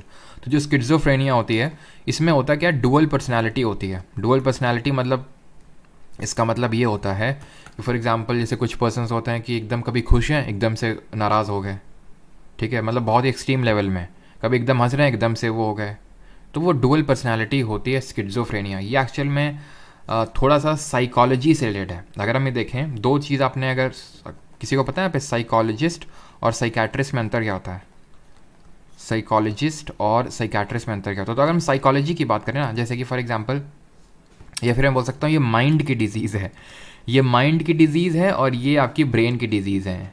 मतलब जैसे फॉर एग्जांपल आपको डिप्रेशन है, आपको एंग्जाइटी की प्रॉब्लम है, तो भाई ऐसा तो है नहीं आपके दिमाग में कुछ विकार आ गया है, डीजनरेट हो रहा है। अब हम देखते हैं कि लॉस ऑफ मेमोरी, अभी बताया जो आपका अल्जाइमर हो गया, अमनीशिया हो गया, डिमेंशिया हो गया, लॉस ऑफ मेमोरी होते हैं। और आप देखो तो जो एजेड लोग होते हैं, धीरे धीरे एज होने लगती है तो लॉस ऑफ मेमोरी की प्रॉब्लम होने लगती है। क्यों? क्योंकि ब्रेन डीजनरेट कर रहा है, ब्रेन थोड़ा धीरे धीरे पुराना हो रहा है। यहाँ पे पुराने नए से लेना देना नहीं है डिप्रेशन एंग्जाइटी में, यहाँ किसे लेना देना है कि आप अपने ब्रेन का मैनेजमेंट नहीं कर पा, माइंड मैनेजमेंट नहीं कर पा रहे ढंग से, आप अपने इमोशंस में पगलाए हुए हैं। ठीक है, तो वो चीज़ एक तरह से अगर बोला जाए, यानी आप अपने इमोशंस को कंट्रोल नहीं कर पा रहे हैं। That is what is called depression, anxiety, schizophrenia. ये मैंने सिंपल टर्म्स और अपने टर्म्स में मैंने ये आपको बताया कि जब आप अपने इमोशंस को मैनेज नहीं कर पाते हैं तब आपको होती है माइंड की प्रॉब्लम, राइट। जिसको आप, ऐसा नहीं कि कोई दवा होती हैं, दवाएं भी होती हैं, और जो दवा से डील करता है उसको बोलते हैं साइकेट्रिस्ट। साइकोलॉजिस्ट क्या है? वो आपको बताएगा कि ऐसे नहीं करना चाहिए, ऐसे करना चाहिए, सब कुछ सही हो जाएगा और कुछ नहीं है, ये है वो है, वो बातें हो गई साइकोलॉजी में, वो साइकोलॉजिस्ट करता है। साइकेट्रिस्ट आपका दवाएँ देता है, ठीक है। तो दवाएं यूजुअली उतनी काम आती नहीं है। वो होता क्या है ना, जैसे कि फॉर एग्जांपल, चलो मैं बता देता हूँ बिकॉज इस पर भी एक बार आपका सीजीएल मेंस में अभी क्वेश्चन बना था कि आपका एक होता है एंग्जाइटी और एक होता है डिप्रेशन, ठीक है। डिप्रेशन में क्या होता है? डिप्रेशन में यू फील लो, आपके ब्रेन जो एक्टिविटी होती है वो कम हो जाती है। डिप्रेशन के केस में ब्रेन एक्टिविटी हो जाती है कम, और जो एंग्जाइटी होता है उस केस में होती है ब्रेन एक्टिविटी ज़्यादा। इस केस में जो ब्रेन में एक्टिविटी है वो हाइपर एक्टिव मोड में आप आ जाते हैं। तो इसके लिए दी जाती हैं ऐसे स्टिमुलेंट्स जो थोड़ा सा आपको स्टिमुलेट करें। इसमें होता है कि आपके ब्रेन की एक्टिविटी को थोड़ा सा शांत करें। तो भाई दवाएं कब तक शांत करेंगे? उनके साइड इफेक्ट होते हैं। इसी वजह से जब तक आप खुद का माइंड मैनेजमेंट नहीं करेंगे तो कोई साइकाट्रिस्ट आपका कुछ नहीं कर पाएगा, ठीक है। ये सारी चीज़ें मेडिटेशन वगैरह इन सबसे सही हो जाती हैं, ठीक है। और ये मैं इसलिए बता रहा हूँ बिकॉज आप में से काफ़ी लोग मुझे पता है सफ़र कर रहे होंगे इन सारी चीज़ों से। ये नेचुरल है, हर कोई किसी न किसी अपनी लाइफ के स्टेज में करता है। इस वजह से मैंने आपके साथ शेयर करी कि आप कितना भी साइकोलॉजिस्ट के पास पैसे फूंक दीजिए, साइकाट्रिस्ट के पास पैसे ही आपके जाएंगे, चीज़ें सही नहीं होंगी। बिकॉज आपके लिए उतना ज़्यादा कोई, खैर रियलिटी यही है कि सीरियस नहीं रहता है, ठीक है। ज़्यादा डीप में नहीं उतरते हैं, ठीक है। Which part of the brain maintains posture and balance of the human body? मस्तिष्क का कौन सा भाग है जो मानव शरीर की मुद्रा और संतुलन बनाए रखता है? कौन सा भाग है? सेरिब्रम है, पॉन्स है, सेरिबेलम है, या फिर मेडुला है? बताइए।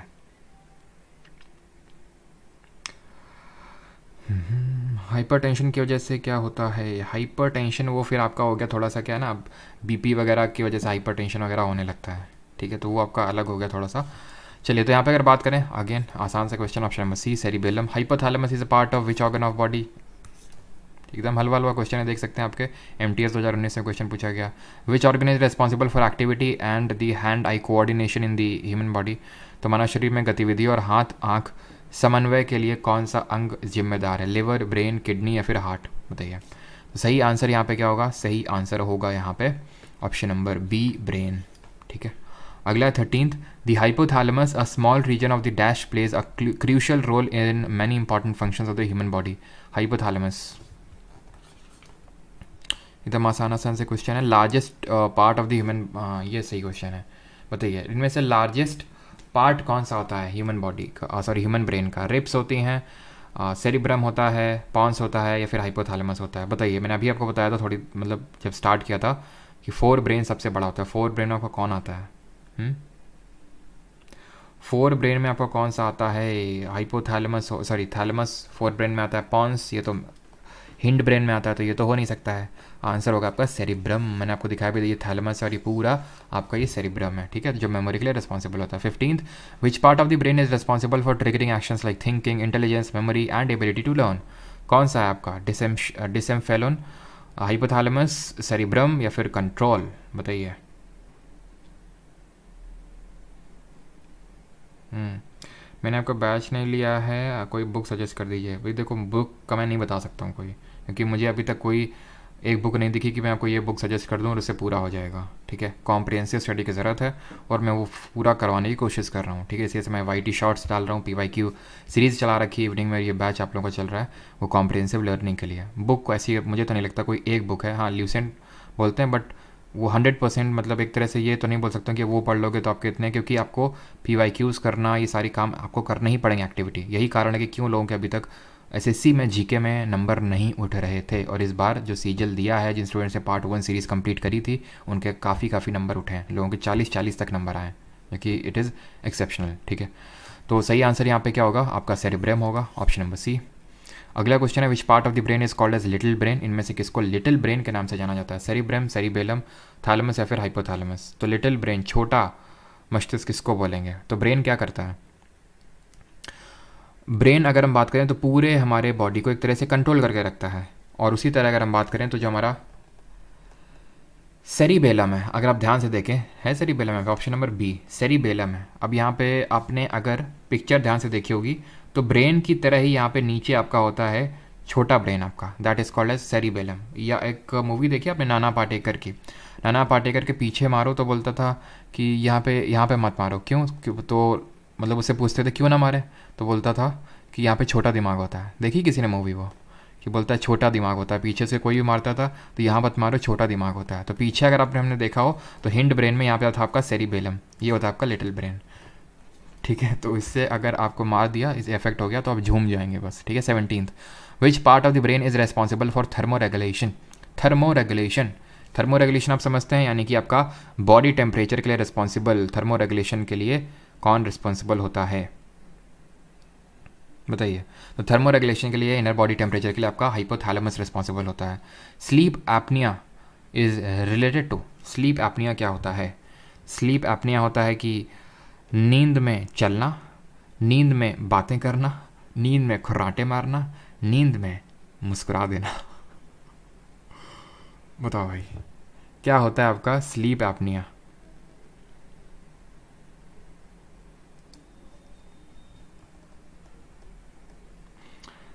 स्लीप एपनिया क्या आंसर है? वॉकिंग, अच्छा। एक्चुअल में ये होती स्लीप एपनिया ना, खुर्राटे मारना, स्नोरिंग। अगला क्वेश्चन है, dash controls involuntary activities like coughing and sneezing? इनमें से कौन कफिंग और स्नीजिंग जो इनवॉलंटरी एक्टिविटीज है उनको कौन कंट्रोल करता है, बताइए?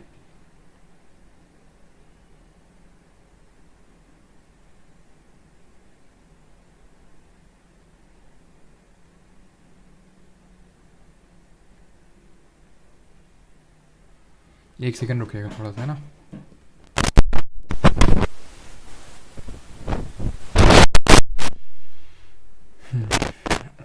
चलिए, तो यहाँ पे क्या क्वेश्चन था? खांसी और छींकने जैसी अनैच्छिक गतिविधियों को नियंत्रित कौन करता है? तो कौन करेगा आपको बताइए? सेरिब्रम मेमोरी, पॉन्स कनेक्ट करता है, सेरिबेलम आपका बैलेंस के लिए, मेडुला ऑब्लोंगेटा, ठीक है। Which part of brain controls the heart? Heart beat को कौन कंट्रोल करता है? हार्ट बीट हो गया, रेस्पिरेशन हो गया, मेडुला ऑब्लोंगेटा। अब इसके आगे जो क्वेश्चन है ना आप खुद से करेंगे, बिकॉज तो 3 ही क्वेश्चन हैं, ठीक है। खुद से करेंगे तो करवा ही देते हैं, नहीं तो फिर बोलोगे कि सर क्वेश्चन मतलब छूट गए। बताओ, क्वेश्चन है आपका, which one of the following organs will not feel any pain on being pricked by a needle? Which one of the following organs will not feel any pain on being pricked by a needle? यानी कि निम्नलिखित में से किस अंग को सुई चुभोने पे महसूस नहीं होगा उसको? स्किन, ब्रेन, हार्ट या फिर आई? तो ब्रेन में अगर आप कुछ भी करेंगे उसको फील नहीं आएगी, ठीक है। आगे बढ़ते हैं, which of the following is not correct for cerebellum? Cerebellum के संबंध में कौन सा सही नहीं है? It lies on the posterior region of the brain, it controls movement, speech, sight, smell, taste, hearing, intelligence, etc. It is part of a hind brain. It maintains equilibrium of the body. अब देखिए क्या answer होगा यहाँ पे? Movement control करता है, speech, sight, smell, taste, hearing. तो part of hind brain है, बिल्कुल बात सही है। इक्विलिब्रियम यानी कि संतुलन, शरीर का संतुलन बनाए रखता है और मस्तिष्क के पिछले भाग में स्थित होता है, ये भी सही है। मूवमेंट को तो कंट्रोल करता है, बट जो आपका साइट, स्मेल, टेस्ट है ना, हियरिंग हो गया, ये सब आपका जो मिड ब्रेन है वो कंट्रोल करता है। तो सेरिबेलम कितने सारे फंक्शंस नहीं होते हैं। आखिरी क्वेश्चन है, which phylum of plant kingdom consist of vascular plants leaves known as fronds, ये प्लांट है एनिमल किंगडम का क्वेश्चन यहाँ पे घुस गया, ठीक है। खैर कोई नहीं, बता दीजिए जल्दी से कि इनमें से कौन सा फाइलम है जिसमें root stems, true stems and entire trunks in tree ferns. अब फर्न से आपको क्या याद आना चाहिए, जल्दी से बताइए। फर्न से क्या आपको याद आना चाहिए, फर्न से याद आना चाहिए टेरिडोफाइटा, कल हम लोगों ने देखा था।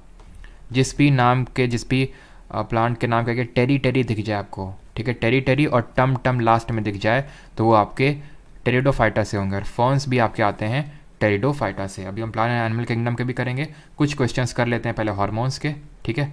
तो हार्मोन्स हमने अभी पढ़ा है कि हार्मोन्स कहाँ कहाँ से कैसे रिलीज होते हैं। तो हार्मोन का पहला क्वेश्चन है, which of the following hormone is secreted by the brain that helps to regulate sleep work cycle. Sleep को कौन सा आपका हार्मोन रेगुलेट करता है, इंसुलिन, मेलाटोनिन, ऑक्सीटोसिन या फिर एल्डोस्टेरोन, कौन सा होगा यहाँ पे, जल्दी से बताइए। काफ़ी लोग बोलते हैं सर टाइम नहीं देते, जल्दी जल्दी से, ऐसे मैं थोड़ा सा टाइम आपको दे रहा हूँ कि आप करिए उसको जल्दी से। हो गया सभी का आंसर होगा यहाँ पे मेलाटोनिन। मेलाटोनिन कौन रिलीज कर रहा था, पीनियल ग्लैंड रिलीज कर रहा था, ठीक है, पीनियल ग्लैंड, ठीक। और ऑक्सीटोसिन के बारे में नहीं पढ़ा। इंसुलिन क्या कर रहा था, ये ग्लूकोज लेवल को मेंटेन कर रहा था ब्लड में, जो पैनक्रियाटिक ग्लैंड आपको रिलीज कर रहे थे, ठीक है। और एल्डोस्टेरॉन तो हम लोग नहीं पढ़ा। ऑक्सीटोसिन थोड़ा सा इंपॉर्टेंट है, इसको देख लीजिए। जो ऑक्सीटोसिन होता है ये हाइपोथैलेमस के द्वारा रिलीज किया जाता है, और ये जो ऑक्सीटोसिन होता है इसको लव हार्मोन के नाम से भी जाना जाता है। किस नाम से, लव हार्मोन। जब बेबी का एक बर्थ होता है ना तो ऑक्सीटोसिन हार्मोन रिलीज होता है ब्रेस्ट फीडिंग के लिए बच्चों के, ठीक है, क्लियर है। तो ये रिलीज होता है आपके बेबी की बर्थ होती है, ये सिर्फ ह्यूमंस में नहीं, एनिमल्स जो आपके गाय भैंस होते हैं इनमें भी रिलीज होता है, जो जब बच्चे का जन्म होता है, ऑफस्प्रिंग का बर्थ होता है ब्रेस्ट फीडिंग के लिए, तो इसको लव हार्मोन के नाम से भी जाना जाता है, बिकॉज इससे मदर को और लव आ जाता है। जैसे आप जानते हैं सभी, है ना, कि मम्मी जैसा प्यार कोई नहीं कर सकता है ना। तो मम्मी के मन में जो बच्चों के लिए प्यार आता है वो एक्चुअल में ऑक्सीटोसिन हार्मोन उसके लिए कहीं ना कहीं काफ़ी हद तक रिस्पॉन्सिबल होता है, ये सेक्रेशन की वजह से, ठीक है। ओके चलिए आगे बढ़ते हैं। सोमैटोट्रोपिन इज अनदर नेम फॉर, अभी देखिए अभी मैंने पढ़ाया था आपको कि सोमैटोट्रोपिन किसका नेम है, तो सोमैटोट्रोपिन है आपका ग्रोथ हार्मोन, जो किससे रिलीज हो रहा था, पिट्यूटरी ग्लैंड से रिलीज हो रहा था, पीयूष ग्रंथि से, ठीक है। टीयर गैस हम पढ़ेंगे, टीयर गैस जब केमिस्ट्री वगैरह पढ़ेंगे, लाफिंग गैस और ये डाइजेस्टिव सिस्टम अभी आगे देखेंगे बायोलॉजी में, ठीक है। ये टीयर गैस होती है आपकी क्लोरोपिक्रिन होती है, लाफिंग गैस होती है नाइट्रस ऑक्साइड, चलो लिख देते हैं यहाँ पे नाइट्रस ऑक्साइड N2O होती है, ठीक है, नाइट्रस ऑक्साइड, और ये होती है आपकी क्लोरोपिक्रिन, क्लोरोपिक्रिन। आगे बढ़ते हैं 26, which of the following hormones is known to be helpful in coping with stress. निम्नलिखित में से कौन सा हार्मोन तनाव से निपटने में सहायक माना जाता है, सेरोटोनिन, टेस्टोस्टेरोन, कैल्सिटोनिन या फिर मेलाटोनिन। तो मेलाटोनिन तो अभी हमने देखा स्लीप, टेस्टोस्टेरोन तो मेल सेक्स हार्मोन है, ठीक है, मेल सेक्स हार्मोन है। सेरोटोनिन यहाँ पे सही आंसर होगा। सेरोटोनिन क्या करता है, it is helpful in coping with stress. 27, which hormone leads to the expulsion of milk from the breast during sucking. तो कौन सा हार्मोन होता है जो ये ब्रेस्ट फीडिंग में हेल्प करता है, ईस्ट्रोजन, ऑक्सीटोसिन, प्रोलैक्टिन या फिर प्रोजेस्टेरॉन। तो ईस्ट्रोजन क्या करता है, ईस्ट्रोजन जो फीमेल लाइक क्वालिटीज़ आती हैं फीमेल्स में वो डेवलप करता है। प्रोजेस्टेरॉन आपका बर्थ के टाइम पे बहुत ज़्यादा पेन ना हो वो सारे काम जो है प्रोजेस्टेरॉन करता है, ठीक है, मेंस्ट्रुअल साइकिल को रेगुलेट करना ये सब। ऑक्सीटोसिन यहाँ पे सही आंसर होगा, जिसको लव हार्मोन के नाम से भी जानते हैं, अभी मैंने उसके बारे में आपको बताया। 28, विच of the following mineral is responsible for synthesis of thyroxine hormone. Not mineral, अच्छा ओके ठीक है। Which of the following mineral is responsible for the synthesis of thyroxine hormones. किसकी कमी हो जाती है जब हमें ग्वाइटर हो जाता है, ग्वाइटर होता है आयोडीन की कमी की वजह से, जो रिलीज होता है थायरॉक्सिन हार्मोन और थायराइड ग्लैंड में। थायराइड ग्लैंड जो हमारा लार्जेस्ट एंडोक्राइन ग्लैंड है, क्लियर है। तो आयोडीन, थायराइड ग्लैंड, ग्वाइटर सब आपस में रिलेटेड है, ठीक है। और I-131 वो आइसोटोप है जिससे कि हम ग्वाइटर यानी घेंगा को ट्रीट करते हैं। Glucagon a peptide hormone is produced in the. Glucagon कहाँ प्रोड्यूस होता है, पैनक्रियाज में, हाइपोथैलेमस में, एड्रेनल्स में, फिर पिट्यूटरी ग्लैंड में। गेस करिए, ग्लूकागॉन के बारे में मैंने बताया नहीं बट फिर भी आप इसको सही कर सकते हैं, थोड़ा सा गेस मारिए क्या इसका सही आंसर होगा।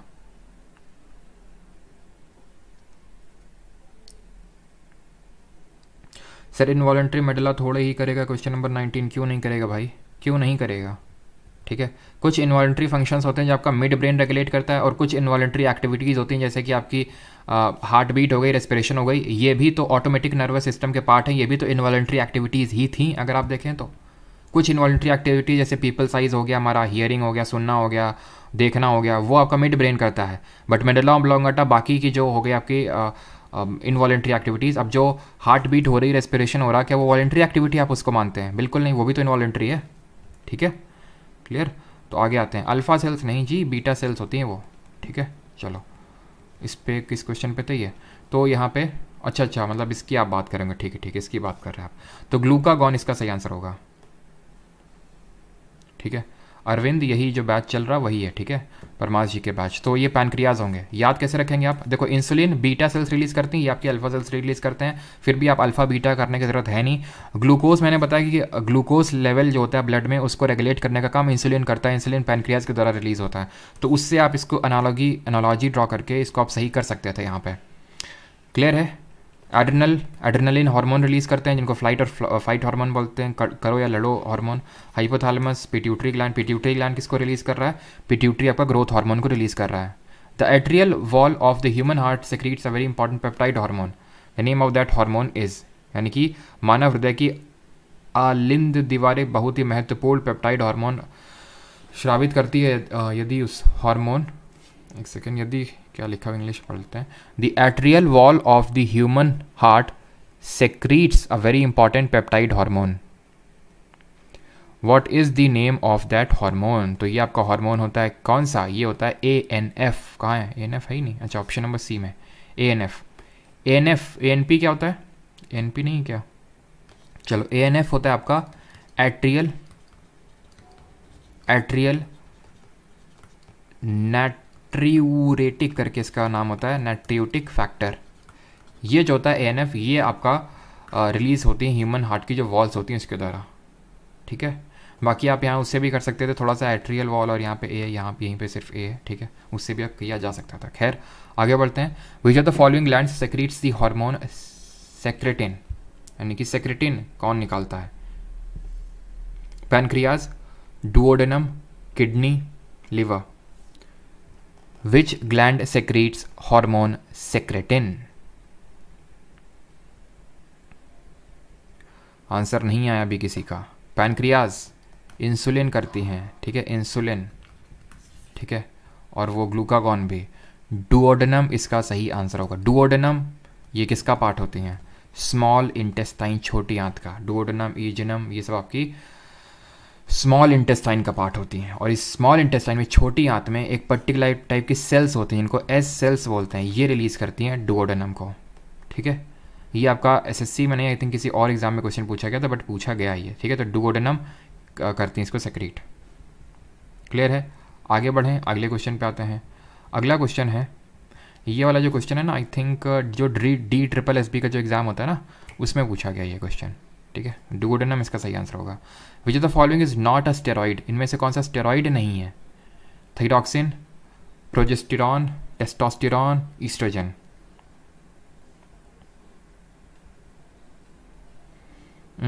नहीं, इसका रिकॉर्डिंग मिलता है उसमें आपको, परमार अकेडमी जो ऐप है वहाँ पे। ठीक है, बैच के अंदर वो 100 नोट्स वगैरह। चलिए, तो यहाँ पे स्टेरॉइड कौन सा नहीं है? तो यहाँ पे थायरॉक्सिन कोई स्टेरॉइड नहीं है। टेस्टोस्टेरॉन के आपने सुना होगा, कुछ लोग जो जिम जाते हैं स्टेरॉइड लेते रहते हैं ना, जो किसी की अगर जिम मतलब किसी की अगर बॉडी देख लेते हैं, मैंने काफ़ी देखा है कि जैसे कि यूट्यूब वगैरह में काफ़ी लोग तो लेते हैं इंजेक्शन, स्टेरॉइड्स लेते हैं, लेकिन कुछ लोग नेचुरल होते हैं, लेकिन कुछ लोग चिढ़न की वजह से बोलने लगते हैं स्टेरॉइड वाली बॉडी, स्टेरॉइड वाली बॉडी। ये मैंने काफ़ी देखा है। ठीक है, थोड़ा सा भी अगर किसी का हो जाता है तो ये स्टेरॉइड होते हैं, इसके भी आपके स्टेरॉइड्स आते हैं, इसके भी आते हैं, बट थायरॉक्सिन के स्टेरॉइड्स नहीं आते हैं। तो ऑप्शन नंबर फर्स्ट थायरॉक्सिन। ठीक है, अब एंजाइम्स नहीं करेंगे, एंजाइम्स इसलिए नहीं करेंगे, एंजाइम्स के भी हैं बिकॉज एंजाइम्स अभी हमने पढ़े नहीं हैं। अब हम आ जाते हैं प्लांट एंड एनिमल किंगडम, जो कल का था आपका। एंजाइम्स जब हम लोग पढ़ लेंगे तब करेंगे, एंजाइम्स जब हम वो पूरा डाइजेशन वाला पढ़ लेंगे तब। क्लियर है। चलिए स्टार्ट करते हैं। आई थिंक ये हम लोग को लोगों ने कर लिया था क्वेश्चन, यहाँ से करना था 17 से। Which of the following is a type of bryophyte that lives in many environments and is characterised by its small and flattened leaves, root like rhizoids and peristome. बताइए। आपने टिश्यू के होमवर्क क्वेश्चन नहीं दिए, please आप उन्हें solve करवा दीजिए। ठीक है, उन्हें भी सॉल्व करवा देंगे।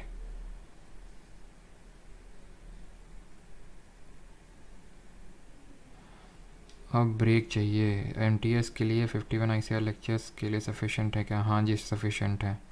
ब्रेन थक गया है, ब्रेन थक गया तो लंबी गहरी सांस लीजिए। सभी लोग एक डीप इनहेल करिए, 2-3 बार और करिए, फिर देखिए आपका ब्रेन रिजुविनेट हो जाएगा। क्यों रिजुविनेट हो जाएगा? क्योंकि जब आपने इनहेल किया तो लंग्स में एयर भरी, लंग्स में हुआ डिफ्यूजन, उस डिफ्यूजन के थ्रू आपका ऑक्सीजन कैपिलरीज के थ्रू गया आपके ब्लड में, और वो ऑक्सीजन ब्लड के थ्रू आपके ब्रेन को पहुंचाएगा। बिकॉज जो आप ऑक्सीजन आपके में जाता है उसमें से जो मेजर ऑक्सीजन की जो रिक्वायरमेंट होती है ना, वो ब्रेन होती है, ब्रेन की मेजर रिक्वायरमेंट होती है। Brain is the single largest organ जिसको सबसे ज़्यादा ऑक्सीजन की रिक्वायरमेंट होती है। तो जब आपने इनहेल किया ना तो कहीं ना कहीं आपने ब्रेन को रिजुविनेट कर दिया, ऑक्सीजन पहुँचा गए। तो फिर से एक बार करिए। And do you know that कि जब आपने एक्सेल करते हैं, SSC CHSL 2022 क्वेश्चन पूछा गया कि एक्सेल में कितने % CO2 निकलती है। ना कि नो तो आप ऐसे सर्च करके देख लेना, आपको पता चल जाएगा। एक्सेल में 4.4% और 16% O2 निकलती है। जी हाँ, CO2 से ज़्यादा O2 निकलती है एक्सेल में। ठीक है, 4.4% एग्जैक्ट परसेंटेज पूछा था। खैर, अभी आते हैं इस क्वेश्चन पे। तो यहाँ पे आपको देखना था क्या देखना था आपको, एक सेकेंड,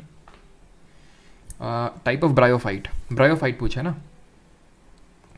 तो ब्रायोफाइट BMW, M से मॉज को फ्यूनेरिया के नाम से भी जानते हैं। ठीक है, और क्या था M से था मर्चेंटिया। मर्सीलिया किसका था? मर्सीलिया था टेरिडोफाइटा का, मर्चेंटिया इसका था फ्यूनेरिया। ठीक है, यूलोथ्रिक्स, उल्वा, चारा, ये सब किसके एग्जाम्पल होते हैं? जल्दी से बताइए। यूलोथ्रिक, उल्वा, चारा, ये सब आपके एग्जाम्पल्स होते हैं थैलोफाइटा के। ठीक, आगे बढ़ते हैं। Which is perennial carnivorous plant of the sundew family that attracts prey and usually traps insects and then breaks them down with digestive enzymes? कौन होता है इसमें जो sundew family से बिलोंग करता है, इंसेक्ट्स को ट्रैप कर लेता है, उनको ब्रेक करता है, उनको अपना खाना बना लेता है? ये होता है वीनस फ्लाई ट्रैप। इस तरह से होता है। ठीक है, इस तरह का होता है, ऐसे ट्रैप से कर लेता है। ठीक है, कोई भी इंसेक्ट आता है, खुला रहेगा, एकदम से बंद हो जाएगा। ठीक है, ये कार्निवोरस प्लांट होता है। Identify the plant that shows adaptation through leaves that are reduced to spines. कौन से होते हैं जो स्पाइन निकल आती हैं? अब देखो, आपने देखा होगा कई पेड़ों में कांटे निकल आते हैं, वो हैं आपके मॉडिफिकेशन ऑफ लीव्स। ध्यान रखना, जो आपके स्पाइंस होते हैं ये होते हैं मॉडिफिकेशन ऑफ लीव्स, और ये आपको देखने को मिलते हैं खासकर जो डेजर्ट प्लांट होते हैं, जैसे कि आपका ओपंतिया। ये ओपंतिया भी आपका एक, इसमें जो लीव्स हैं वो फर्दर उसमें स्पाइंस में कन्वर्ट हो जाती हैं। स्पाइन से जरा मुझे ये बताइए, हम लोग को याद आना चाहिए, स्पाइनी स्किन्ड ऑर्गेनिज्म कौन सा फाइलम होता है एनिमल किंगडम के अंदर? स्पाइनी स्किन्ड ऑर्गेनिज्म, बताइए जल्दी से। चुनचुनाहट याद आ रहा है? हिबिस्कस क्या होता है? गुड़हल होता है ये। ठीक है, अभी हम पढ़ेंगे कल इसको अच्छे से, हिबिस्कस को। कल का जो मेजर हम लोगों का वो रहेगा ना, हिबिस्कस ही रहेगा। गुड़हल के बारे में कल पढ़ेंगे। विच phylum of plant kingdom consist of vascular plants, leaves known as fronds, roots and sometimes true stems and entire trunks in tree ferns? बताइए। ferns देखते ही क्या आपको मारना है? ferns देखते ही अभी मैंने बताया था टेरिडोफाइटा, ऑप्शन नंबर डी। ठीक है, ये क्वेश्चन अभी हम लोग करके आ रहे हैं। Which of the following are the most primitive non vascular, और हाँ इसका आंसर क्या होगा स्पाइनी स्किन्ड ऑर्गेनिज्म का? एचिनोडर्माटा। ठीक है, एचिनोडर्मेटा स्पाइनी स्किन्ड ऑर्गेनिज्म, जैसे कि हमारा स्टार फिश हो गया। और ज़रा मुझे ये बताइए इनमें सिमेट्री कैसी होती है, ये बताइए मुझे जल्दी से। स्टार फिश हो गया, सी अर्किन्स हो गए आपके। ठीक है, जो भी सी आपको दिख जाए वो सारे आपके आएंगे स्पाइनी वाले में, स्टार फिश। तो ये होते हैं आपके, इनमें देखने को मिलती है किस तरह की? बायलेटरल सिमेट्री बिल्कुल नहीं। देखते हैं किसने? Radial symmetry. ठीक है, रेडियल सिमेट्री क्या होता है? किसी भी प्लेन के हर प्लेन, जिस भी प्लेन के अकॉर्डिंग आप खींच दें हर जगह सिमेट्री मिलेगी। बायलेटरल सिमेट्री का मतलब होता है एक प्लेन में लेफ्ट वाला राइट के इक्वल हो जाता है, यहाँ पे किसी भी एंगल में खींच दें। ठीक है, which of the following are the most primitive non vascular plant? Most primitive non vascular यानी कि वस्कुलर नहीं है। किस तरह से कल प्लांट किंगडम का डिवीजन किए थे?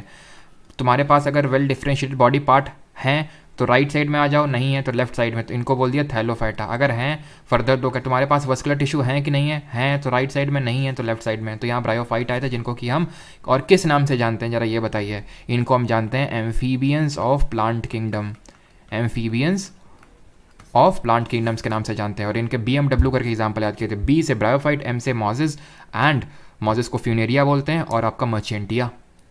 ठीक है, आगे बढ़ते हैं। और जिम्नोस्पर्म के एग्जाम्पल बताइए। जिम में कौन गया था? जिम में गया था देवदास। तो देवदर क्या कर रहा था? पी रहा था बहुत जोर जोर की पाइन, ठीक है, पाइन्स या फिर पाइनस, तो देवदार पाइनस ये आपके आ जाएंगे जिम्नोस्पर्म। जिम्नोस्पर्म यानी कि नेकेड सीड होती है, जिम में जाते हैं लोग, ठीक है। एंजियोस्पर्म क्या होते हैं, हमारे फ्लावरिंग प्लांट्स होते हैं। एंजियोस्पर्म को दो कैटेगरी में डिवाइड करते हैं, मोनोकॉट और डाइकॉट, ठीक है। तो रिवीजन हो रहा है ना अभी सही से। टेरिडोफाइट अभी देखा, फॉर्न्स, टेरिडोफाइट, ठीक है। ये क्या होते हैं, क्रिप्टोगैम्स कहलाते हैं, क्रिप्टोगैम्स नॉन फ्लावरिंग होते हैं, हिडन सीड होती है, हिडन रिप्रोडक्टिव ऑर्गन होता है। Which of the following are non-vascular flowerless plant in the taxonomic division of Bryophyta? Bryophyta non-vascular है, Bryophyta कौन आएंगे, मॉस, खत्म, आसान है। फर्न्स, टेरिडोफाइटा, पाइन्स, जिम्नोस्पर्म अभी देखा। Which of the following is a characteristic of fiber in relation to plant anatomy?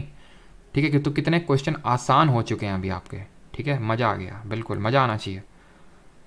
कल के लेक्चर के इंग्लिश के नोट्स प्रोवाइड करा, मिले नहीं क्या अभी कल के लेक्चर के? कल के लेक्चर के नोट्स अभी अपलोड नहीं हुए क्या आप लोगों के? चलो नहीं हुआ तो भाई मैं डलवा देता हूँ उसको, ठीक है।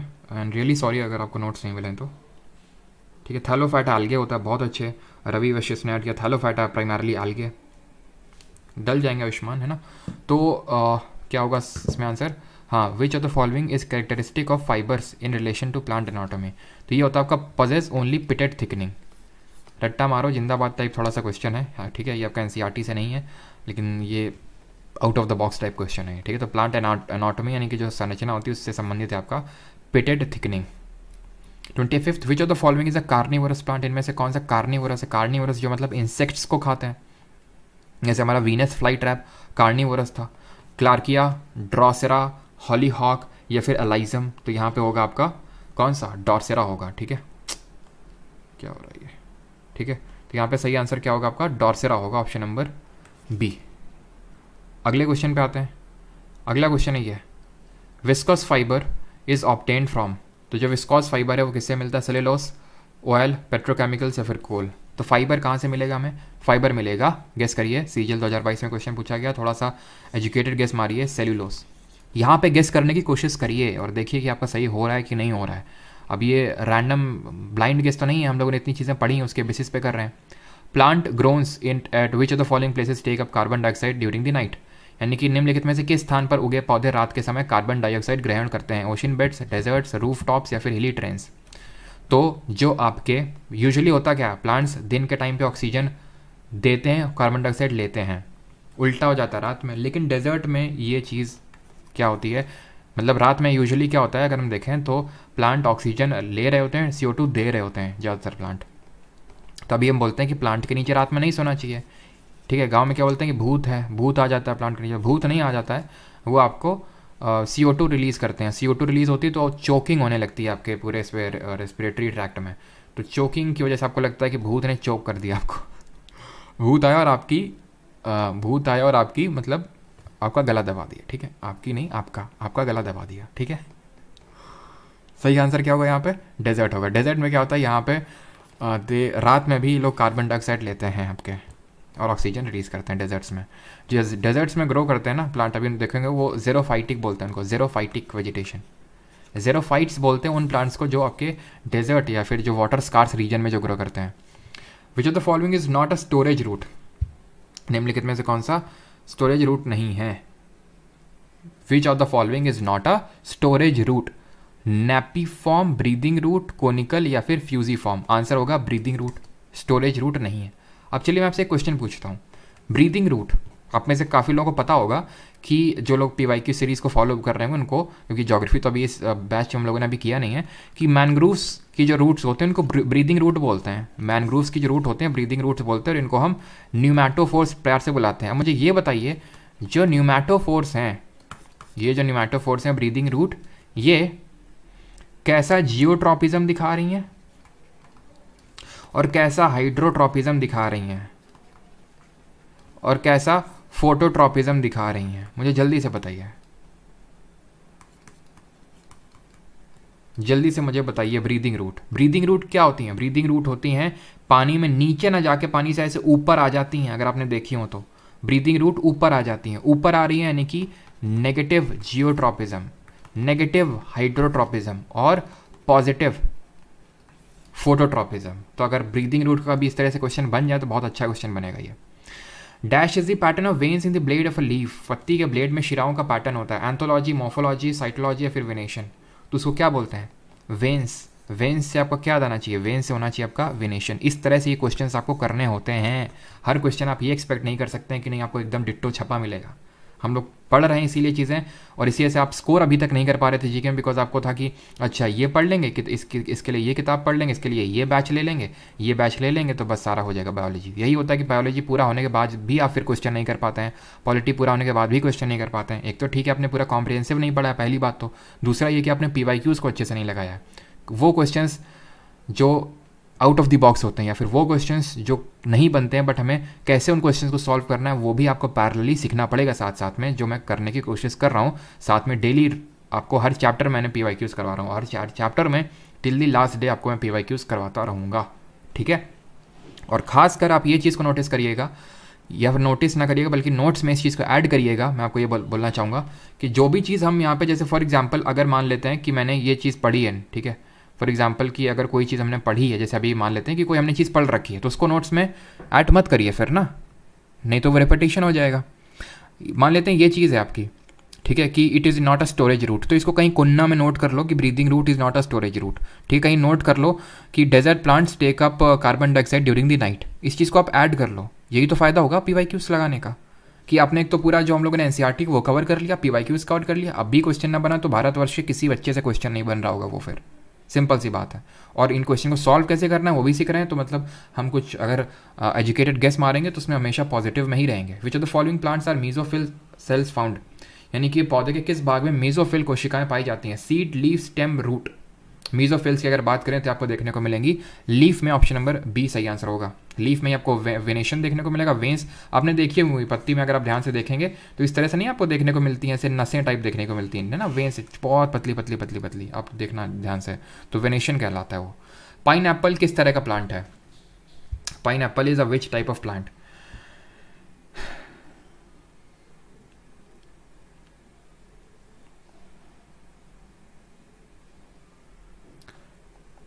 चलिए, तो क्वेश्चन है pine Apple is a which. Please अभी जो डाउट है ना आपके, जो एक लोग अभी कोई भेज रहा है, ठीक है, तो अभी क्वेश्चन हो जाने तो उसके बाद आते हैं, ठीक है।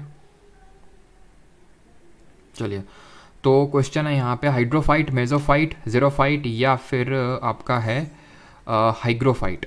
तो इसका सही आंसर होगा, हिंदी में ऑप्शंस नहीं है, हिंदी में भी ऑप्शंस हैं आपके, हाइड्रोफाइट, मेजोफाइट, मरुदिबद या फिर अज्रुदित। आंसर होगा जीरोफाइट। अभी मैंने बताया जीरोफाइट वो होते हैं जो आपके डेजर्ट्स में वगैरह में ग्रो करते हैं। तो पाइन एप्पल अगर आप देखिए, अनानास जिसको हिंदी में बोलते हैं, ये डेजर्ट वाले इलाकों में जो आपके वाटर डेफिसिट एरिया होते हैं वहाँ पे आपको देखने को मिलते हैं, शुष्क स्थान होते हैं, ठीक है, वाटर स्कार्स रीजन होते हैं, ठीक है, ये क्लियर है।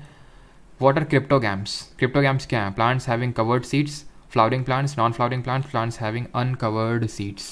कौन होते हैं बताइए जल्दी से? क्रिप्टोगैम्स, जिनको क्या हम क्या बोलते हैं? टेरिडोफाइटा। टेरिडोफाइटा का एग्जाम्पल क्या है? फर्न्स इसका एग्जाम्पल है। Plants having uncovered seed, gym जा रहे हैं, बुल्ला फैमिली से बिलोंग करते हैं ये लोग, ठीक है, जिम्नोस्पर्म्स, ठीक है, और अनकवर्ड सीड, और कोई जो जिम जा रहा है वो बुरा नहीं मानेगा, ठीक है। हाँ, अगर आप नहीं जाते हैं तो अपने दोस्तों को चिढ़ा ज़रूर सकते हैं, बुल्ला फैमिली से बिलोंग करते हैं, ठीक है। वो plants having covered seeds angiosperms हो जाएंगे, ठीक है, एंजियोस्पर्म्स। ये आपके क्रिप्टोगैम्स होते हैं, नॉन फ्लावरिंग प्लांट्स में आएंगे, option number C, non flowering plants. ये में मतलब सीड वीड कुछ नहीं होती इनमें, ठीक है, क्रिप्टोगैम्स में। Which among the following, I think ये आखिरी क्वेश्चन है इसका एनिमल किंगडम में, which among the following are the lower most plants of the plant kingdom, यानी कि निम्नलिखित में से कौन पादप साम्राज्य का सबसे निचले पौधा है? थैलो, टेरिडो, फेनेरो, ब्रायो। सर ये तो पढ़ा ही नहीं था आपने, लोअर मोस्ट और अपर मोस्ट। देखो थैलो था यहाँ पे इसके बाद क्या था? टेरिडो था, यहाँ सॉरी ब्रायो था, फिर यहाँ पे सॉरी एक सेकेंड, यहाँ पे आपका थैलो था, यहाँ ब्रायो था, फिर यहाँ आपका टेरिडो था, यहाँ आपका फेनोरोगैम्स था, फिर जिम्नो, एंजियो, ठीक है। तो ब्रायो तो बीच में है, तो या तो ये चलो मान लेते हैं कि आप अपर आप बोल रहे हो, तो आपके अकॉर्डिंग नीचे वाला ये होगा। फिर टेरिडो भी अगर हम देखें तो बीच में है, ठीक है। चलो फेनोरोगैम्स और थैलोफाइटा में आपको हो सकता है आप फेनोरोगैम मार दो, बट ध्यान रखना यहाँ पे आपको लग सकता है कि फेनोरोगैम सबसे लोएस्ट, बट एक्चुअल में सबसे अपर मोस्ट का है। सबसे लोअर मोस्ट का मतलब पता है यहाँ पे क्या है कि स्टार्ट कहाँ से हो रहा है। स्टार्ट हम हमेशा नीचे से करते हैं ना, तो एक्चुअल में स्टार्ट कहाँ से हो रहा है, थैलोफाइटा से। सबसे पहला डिवीजन ही क्या था हमारा कि ये कि उसमें डिफरेंशिएटेड बॉडी पार्ट हैं कि नहीं है, और नहीं थे किसमें, थैलोफाइटा में। तो सबसे लोअर मोस्ट में तो थैलोफाइटा ही आता है, फिर ऊपर ऊपर बढ़ते हैं ये आता है। तो ये जब जो नीचे जा रहे हैं एक्चुअल में ये ऊपर जा रहे हैं, ध्यान रखना है। तो सबसे नीचे आपका आता है थैलोफाइटा।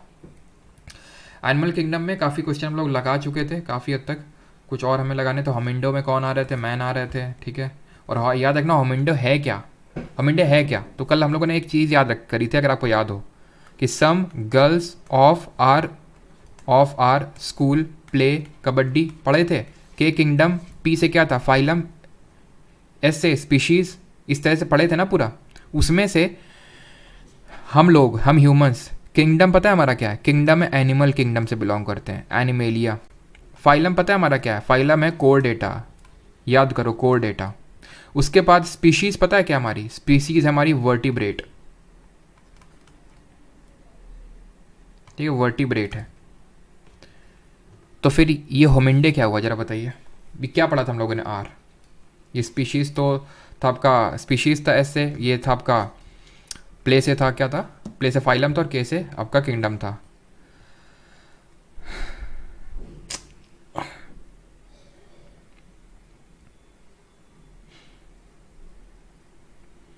हाँ ये क्वेश्चन कर चुके थे, मुझे ही पता है, ठीक है। ये हम लोग कर चुके थे, मुझे ही पता है, अभी उसी पे आगे बढ़ रहे हैं, ठीक है।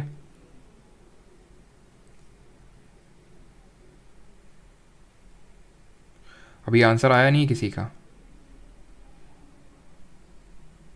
चलो। ये होता है आपका ऑर्डर, ठीक है, ऑर्डर। इस तरह से हम लोगों ने याद किया था। ये क्या था आपका, स्पीशीज था, ठीक है। एक सेकेंड एक सेकेंड एक सेकेंड एक सेकेंड, ये था some girls of our class, ये सी होगा, ठीक है, क्लास होगा, ये क्लास होगा, तो ये क्लास होता है, मतलब हमारा क्लास है वर्टिब्रेट, ठीक है, क्लास है वर्टिब्रेट। और ये होगा आपका स्पीशीज़, ठीक है, ये होगा आपका स्पीशीज़, ये होगा जीनस, ये होगा आपका ऑफ था, ऑफ से फैमिली होगा यहाँ पे, ठीक है, ऑफ से हम लोगों ने देखा था फैमिली। और ये हो गया आपका ऑर्डर। तो ये ऑर्डर है और ये आपका क्लास है, क्लास वर्टिब्रेट है, और ऑर्डर होगा आपका होमिनिडे, ठीक है। तो ये आपका ऑर्डर होता है होमिनिडे। अगले क्वेश्चन की ओर बढ़ते हैं। 40th, which of the following is an example of arthropod. Arthropod का कौन सा एग्जांपल है, ऑर्थोपॉड हमने क्या क्या पढ़ा था, इनके जॉइंटेड लेग्स होते हैं, खुला परिसंचरण तंत्र यानी ओपन सर्कुलेटरी सिस्टम होता है, सीलॉम होता है, सीलॉम में ब्लड होता है, और इनकी बायलेटरल सिमेट्री होती है, सेगमेंटेशन होता है इनमें। ये सारी चीज़ें हम लोगों ने पढ़ी थी। आंसर क्या होगा, आंसर होगा इसमें स्कॉर्पियन। आई थिंक ये क्वेश्चन लोग कर चुके थे, ठीक है। Organism belonging to the phylum dash are called as flatworm. किसको बोलते हैं फ्लैटवर्म, प्लैटीहेल्मिन्थिस, लेटे हुए हैं ये, ठीक है, ये कर चुके थे। टीनोफोरा से क्या आना चाहिए, टीनोफोरा आपका सिलेंट्रेटा के बाद होता है। इसमें कोई इंपॉर्टेंट चीज़ थी नहीं, से मैंने आपको पढ़ाया नहीं था, बट ध्यान रखना इसमें भी टीनोफोरा में आपका जो टीनोफोरा होता है ना आपका, इसमें वो हम लोगों ने पढ़ा था ना, डाइप्लोब्लास्टिक होता है। पॉरीफेरा, पॉरीफेरा से क्या जाना चाहिए, पोर्स होते हैं इसमें, पोर्स होते हैं मतलब स्पॉन्जेस होते हैं, स्पॉन्जेस तो स्पॉन्जिला। और हमने ये देखा था कि इसमें वाटर कैनाल सिस्टम डेवलप होता है, ठीक है, वाटर कैनाल सिस्टम पूरा वेल डेवलप्ड होता है। तो ये होते हैं पॉरीफेरा, क्लियर है। तो आंसर ये, और निडेरिया हम लोगों ने देखा था, इसी को हम सिलेंट्रेटा बोलते हैं, सिलेंट्रेटा, सी से सिलेंट्रेटा, सी से निडेरिया, और सी से हमने देखा था ये एक्सोस्केलेटन डेवलप करते हैं। क्या डेवलप करते हैं, एक्सोस्केलेटन। और ये जो एक्सोस्केलेटन है कहीं ना कहीं हमें देखने को मिलता है कोरल्स में, तो कोरल इसका एग्जाम्पल हो गया, हाइड्रा इसका एग्जाम्पल हो गया, ये हमने देखा था, ठीक है। 42, हाइड्रा, इंडिका, हिप्निया बुलाट्टा are examples of green seaweeds. ये भी देखा था कि ये सब इंडिका, हिप्निया इंडिका और हिप्निया बुलाट्टा ये किसके एग्जाम्पल होते हैं, रेड सीवीड के, कल देख चुके थे ये। बी में कितनी आइस होती हैं, 5 होती हैं, ये भी देख चुके थे, ठीक है। फिर हमने वाइट आंट किसको बोलते हैं, वाइट आंट, सफ़ेद चींटी, टर्माइट यानी दीमक, हड्डा, मच्छर या फिर घरेलू मक्खी। आई थिंक सभी ये जानते होंगे वाइट आंट होता है आपका टर्माइट, दीमक। Dash is a sessile animal that relies upon its relationship with the plants and algae like algae to build up the largest structure of biological origin on earth. Largest structure of biological origin on earth क्या होगा इसका answer, hint देता हूँ मैं आपको, ये Coelenterata family से belong करते हैं। सिलेंट्रेटा फैमिली से हमारा कौन बिलोंग करता है, कोरल्स बिलोंग करते हैं। ये एल्गे के साथ पॉलिप्स बनाते हैं, ठीक है, पॉलिप्स, ये एल्गे इनके अंदर रहते हैं, कोरल्स इनको छत देते हैं, जैसे फंगस इनको एल्गे को देख रहे थे छत तो बन रहा था लाइकन, वैसे कोरल्स ये पॉलिप्स अंदर डेवलप होते हैं और ये एक्सोस्केलेटन होता है जो इनको छत देते हैं और ये इनको खाना देते हैं, न्यूट्रिशन वगैरह देने का काम करते हैं हमारे जो एल्गे होते हैं। लार्जेस्ट बायोलॉजिकल ओरिजिन ऑन अर्थ इस वजह से लिखा है बिकॉज अगर हम देखें तो ऑस्ट्रेलिया में सबसे बड़ी हमें कोरल रीफ देखने को मिलती है जिसको हम बोलते हैं ग्रेट बैरियर रीफ। ये ज्योग्राफी में पढ़ेंगे, याद रखना है जो ग्रेट बैरियर रीफ है ये कोरल से बनी हुई है, पूरी बहुत लंबी है, बहुत बहुत बहुत लंबी है ये, ठीक है। ग्रेट बैरियर रीफ कोरल से बनी हुई है और हमारे जो ग्लोबल वार्मिंग है उसकी वजह से कोरल्स इफेक्ट हो रहे हैं और उसी फिनोमिना को कोरल ब्लीचिंग बोलते हैं। खैर, रेड वॉर्म्स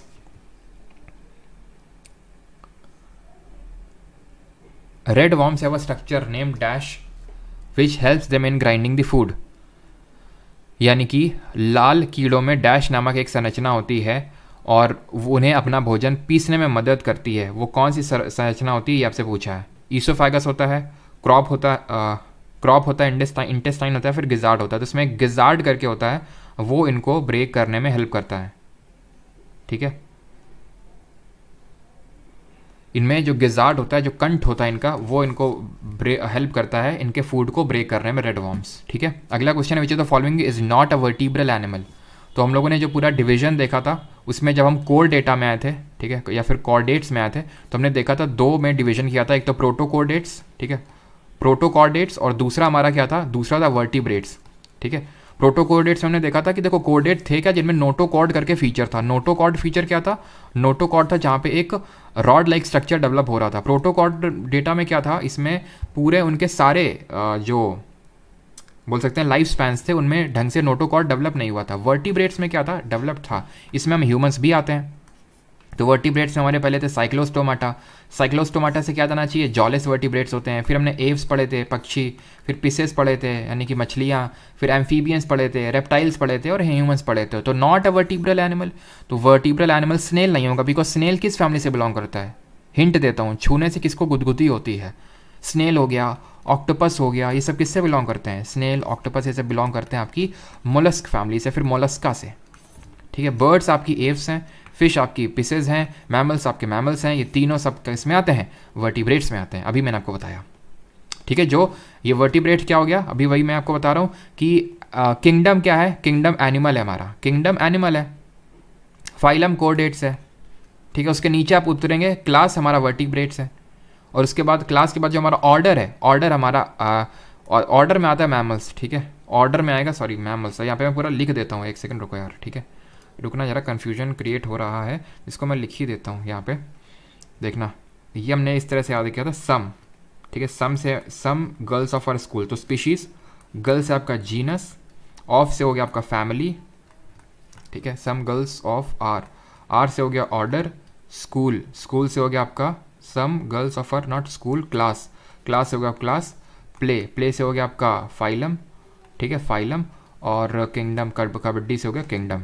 तो अब इसमें ज़रा ध्यान से देख लो हम ह्यूमंस का किस तरह से वो है, हम ह्यूमंस का किंगडम है एनिमल, ठीक है, एनिमल किंगडम है हमारा। फाइलम अगर बात करें तो कोर्डेट वाला फाइलम हो जाएगा हमारा, ठीक है। क्लास अगर बात करें तो वर्टिब्रेट वाला क्लास हो जाएगा, वर्टिब्रेट, ठीक है।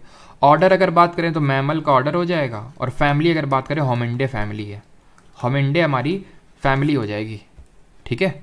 आगे बढ़ें, jellyfish are an example of which type of phylum, jellyfish किस में आती है, टीनोफोरा, पॉरीफेरा, निडेरिया या फिर प्रोटोजोआ में आएंगे, बताइए।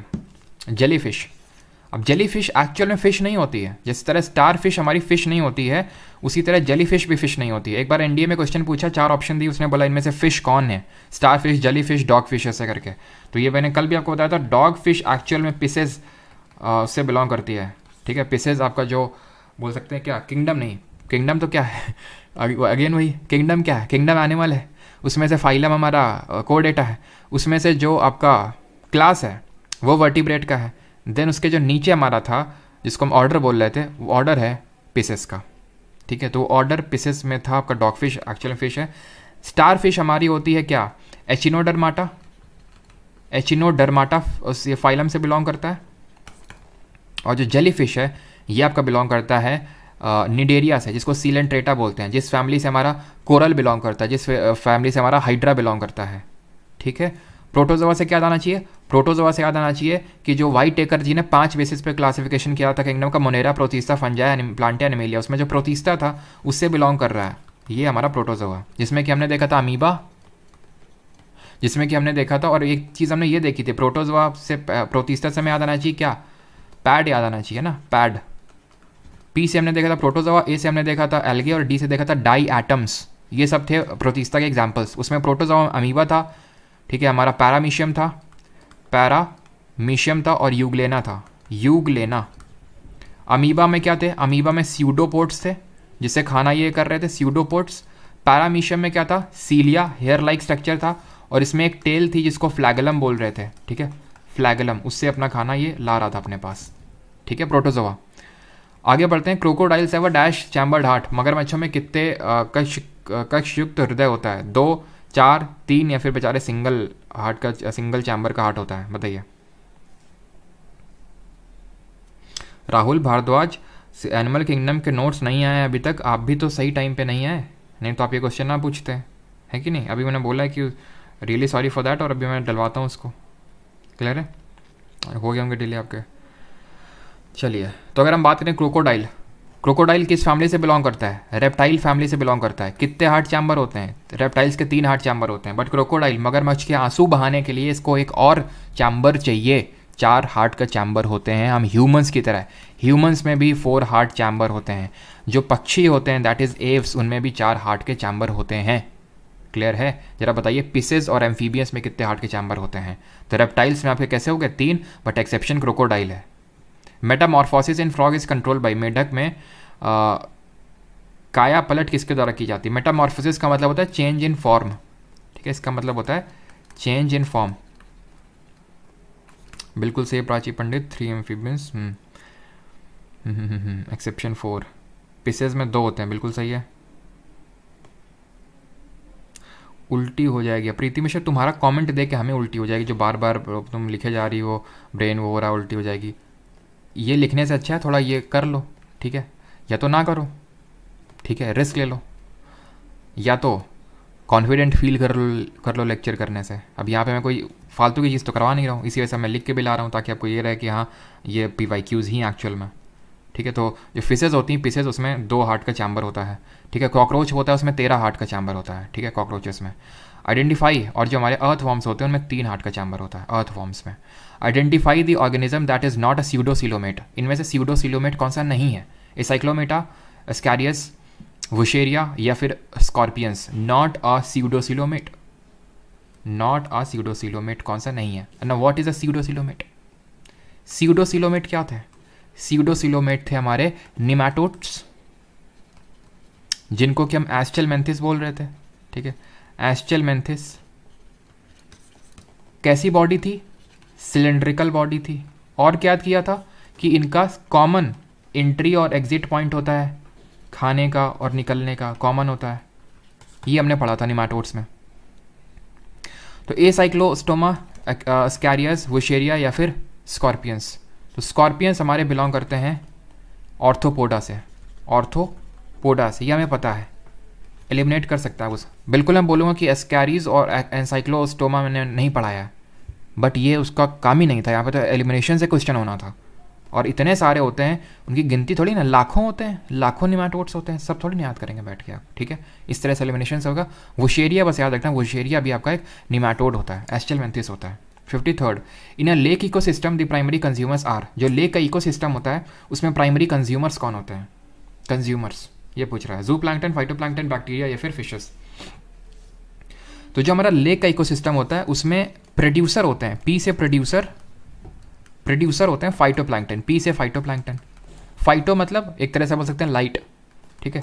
जैसे हमारे प्लांट होते हैं ना टेरेस्ट्रियल इकोसिस्टम में, जैसे ज़मीन में हमारे प्लांट होते हैं फोटोसिंथेसिस कर रहे हैं जिन पे हम डिपेंडेंट हैं, वैसे जो लेक का पूरा इकोसिस्टम होता है, हमारा मरीन इकोसिस्टम हो गया, फिर एक्वाटिक इकोसिस्टम हो गया, वो फाइटोप्लैंक्टन भी डिपेंडेंट होता है।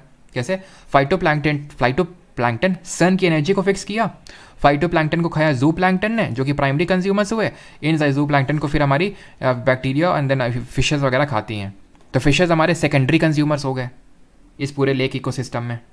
एनवायरमेंट इकोलॉजी में वैसे मैं पढ़ाऊंगा आपको कि ये आपके होते हैं सबसे नीचे लेवल फाइटोप्लैंक्टन हो गए, ठीक है। जो फूड चेन चलती है ना, कि ग्रास को खाया हमारा किसने, मान लेते हैं ग्रास को खाया फ्रॉग ने, इस तरह से हम लोग पढ़ते हैं, ठीक है, या फिर इस तरह से पढ़ते हैं ग्रास को खाया कैटरपिलर ने, ठीक है, ग्रास को खाया कैटरपिलर ने, कैटरपिलर को खाया फ्रॉग ने, फ्रॉग को खाया स्नेक ने, स्नेक को उठा ले गई डोली में ईगल अपनी, ठीक है। उसी तरह से यहाँ पे होता है फाइटोप्लैंक्टन, फाइटोप्लैंक्टन को ज़ूप्लैंक्टन ने खाया, ज़ूप्लैंक्टन को फिशेस ने खाया। तो फाइटोप्लैंक्टन प्रोड्यूसर हुए और ज़ूप्लैंक्टन कंज्यूमर हुए, कौन से लेवल के, प्राइमरी लेवल के। Which of the following cells line the spongocoel and canals in the members of the phylum Porifera. तो पॉरीफेरा में हमने पढ़ा था, पॉरीफेरा में देखा था हमने, पोर्स होते हैं, छेद होते हैं, ठीक है, स्पोर्स होते हैं, इन स्पोर से पानी घुस आता है और वाटर कैनाल सिस्टम डेवलप हो जाता है, स्पॉन्जो सेल्स होते हैं। क्वेश्चन थोड़ा ऊपर और बढ़ के ये क्वेश्चन है कि कौन सी सेल्स ये इनकी लाइनिंग बनाती हैं, लाइनिंग कौन बनाए, somatic cells, white cells, collar cells, essex cells. Answer क्या होगा, आंसर होगा कॉलर सेल्स इसका, ठीक है, कॉलर, इस तरह याद रखो कि कॉलर लाइनिंग बना रहा है, पॉरीफेरा में कॉलर लाइनिंग बना रहा है।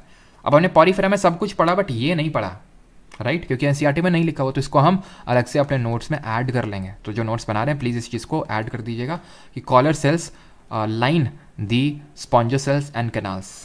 क्लियर है, इस चीज़ को नोट्स में ऐड करिएगा। आगे बढ़ते हैं 55।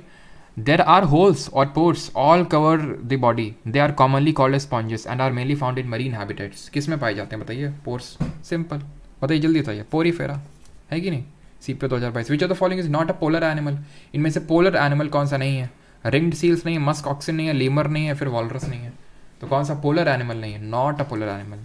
तो ये आपका रिंग्ड सील्स भी आपके पोलर पोल्स में पाई जाती हैं, वॉलरस भी पाया जाता है, बट लेमुर नहीं पाया जाता है, ठीक है, lemur. Find the odd one out with respect to animals response to abiotic factor, suspend, migrate, conform या फिर रिप्रोड्यूस, अनुरूप, यानी कि in response to abiotic factors. अब बायोटिक और एबायोटिक दो तरह के फैक्टर्स होते हैं। बायोटिक फैक्टर्स होते हैं जो लिविंग बींग्स से कुछ रिलेटेड हैं, ठीक है, उनको बायोटिक फैक्टर्स बोलते हैं, और जो नॉन लिविंग उससे रिलेटेड होते हैं उनको बोलते हैं एबायोटिक फैक्टर्स। जैसे बायोटिक फैक्टर्स में अगर बात करूं तो बायोटिक फैक्टर्स में जैसे कि आपके जीव जंतु वगैरह हो गए, ठीक है। एबायोटिक फैक्टर्स में आपका जैसे वाटर हो गया, ठीक है, ये सारी चीज़ें आपके एबायोटिक फैक्टर्स में आती हैं। अब इसमें बोल रहा है कि find the odd one out with respect to animals response to abiotic factor. तो ऑड वन आउट इसमें होगा कॉन्फर्म, यानी अनुरूप। ये आपका मतलब एक एनिमल दूसरे से के अनुरूप लग रहा है, दैट वो कोई एबायोटिक फैक्टर की वजह से नहीं, वो माइग्रेट कर सकता है क्योंकि वहाँ पे पानी नहीं है, बिकॉज वो एबायोटिक फैक्टर, पानी क्या है, एक एबायोटिक फैक्टर है, वो नॉन लिविंग थिंग है, तो उसकी वजह से हो सकता है वो माइग्रेट कर जाए, वहाँ से वो सस्पेंड हो जाए, वो रिप्रोड्यूस कर रहा है, ठीक है, वो रिप्रोड्यूस कर रहा है बिकॉज वहाँ पे मान लेते हो पानी में रिप्रोड्यूस करते हैं तो वहाँ पे पानी, तो वो सब आपके एबायोटिक फैक्टर की वजह से हो सकता है। बट अनुरूप जो होता है वो बायोटिक फैक्टर की वजह से होता है। जैसे फॉर एग्जाम्पल एक जानवर दूसरे के जानवर के समान लग रहा है बिकॉज वो जेनेटिक्स है उसके, वो ठीक है, ना कि उसमें कोई एबायोटिक फैक्टर का इन्वॉल्वमेंट है। 58 the bodies of the animals of phylum Platyhelminthes show, Platyhelminthes क्या लेवल का दिखाती है, tissue organ, cellular, cell tissue या फिर प्रोटोप्लाज्मिक। तो याद करिए हमने किस तरह से याद किया था, किस तरह से किया था, पीसी प्ले है ना, इस तरह से याद किया था ना, पीसी प्ले नामे करके याद किया था और पूरा मैंने वो बनाया था आपका पूरा वो चार्ट्स हम लोगों ने देखा था। पी से क्या था, पॉरीफेरा, सी से क्या था, सीलेंट्रेटा या फिर निडेरिया, ये था लेटिहेल्मिन्थिस। यहाँ पे सेल्यूलर लेवल ऑर्गेनाइजेशन देखने को मिल रहा था, यहाँ पे टिश्यू लेवल ऑर्गेनाइजेशन देखने को मिल रहा था, यहाँ पे टिश्यू ऑर्गन, धीरे धीरे ट्रांजिशन हो रहा है, सेल से टिश्यू, सेल से टिश्यू ऑर्गन, अब यहाँ से ऑर्गन, इसके बाद सारों में ऑर्गन लेवल होगा। तो प्लैटिहेल्मिन्थिस में टिश्यू ऑर्गन लेवल होगा, ऑप्शन नंबर ए यहाँ पे सही आंसर होगा। What is a good way to measure the population density of fishes found in the lakes? झीलों में पाई जाने वाली मछलियों की जनसंख्या का घनत्व अगर आपको मापना है तो आपको क्या यहाँ पे सही इसका मापदंड होगा, the number of fishes caught per trap, the number of tadpoles trapped, the oxygen density with the growth of zooplanktons. तो पॉपुलेशन डेंसिटी आपको कैसे पता चलेगी, ये आप जाला फेंकिए, जितनी फिशेस आ गई वो आपको बता देगा कि डेंसिटी क्या, simple. Which of the following is not true, इनमें से कौन सा सही नहीं है। हाथी जो होते हैं हमारे एक दिन में केवल 2 से 4 घंटे सोते हैं। हाथी खुद को ठंडा रखने के लिए अपने पूंछ का इस्तेमाल करते हैं। हाथियों को कीचड़ और पानी से खेलना बहुत पसंद है। वाह, एक वयस्क हाथी एक दिन में 100 किलो से अधिक पत्ते और टहनियाँ खा सकता है। आंसर क्या होगा यहाँ पे, आंसर यहाँ पे होगा कि जो पूंछ है ना उसको वो ठंडा करने के लिए नहीं, उसको सिग्नल देने के लिए यूज़ करता है। कैसे सिग्नल, ये कोई नहीं पूछेगा। ठीक है, आंसर क्या होगा यहाँ पे, आंसर का ऑप्शन नंबर बी। ठीक है, तो जो टेल होता है, टेल को इसको सिग्नल देने के लिए यूज़ करते हैं। ठीक है, सिग्नल दो तरह के होते हैं, एक तो होते हैं नॉट, चलो खैर इतना डीप में नहीं पढ़ना है। Which of the following is a vertebrate, इनमें से कौन सा वर्टिब्रेट है, स्नेक, राउंड वॉर्म, मिलेपेड या फिर अर्थ वॉर्म? जल्दी से बताइए। क्लास कितनी टाइम और चलेगी? बस 3-4 क्वेश्चन आपके और बचे हैं, मुश्किल से 3-4, आई थिंक मुश्किल से 1-2 ही क्वेश्चन बाकी है बस। ठीक है,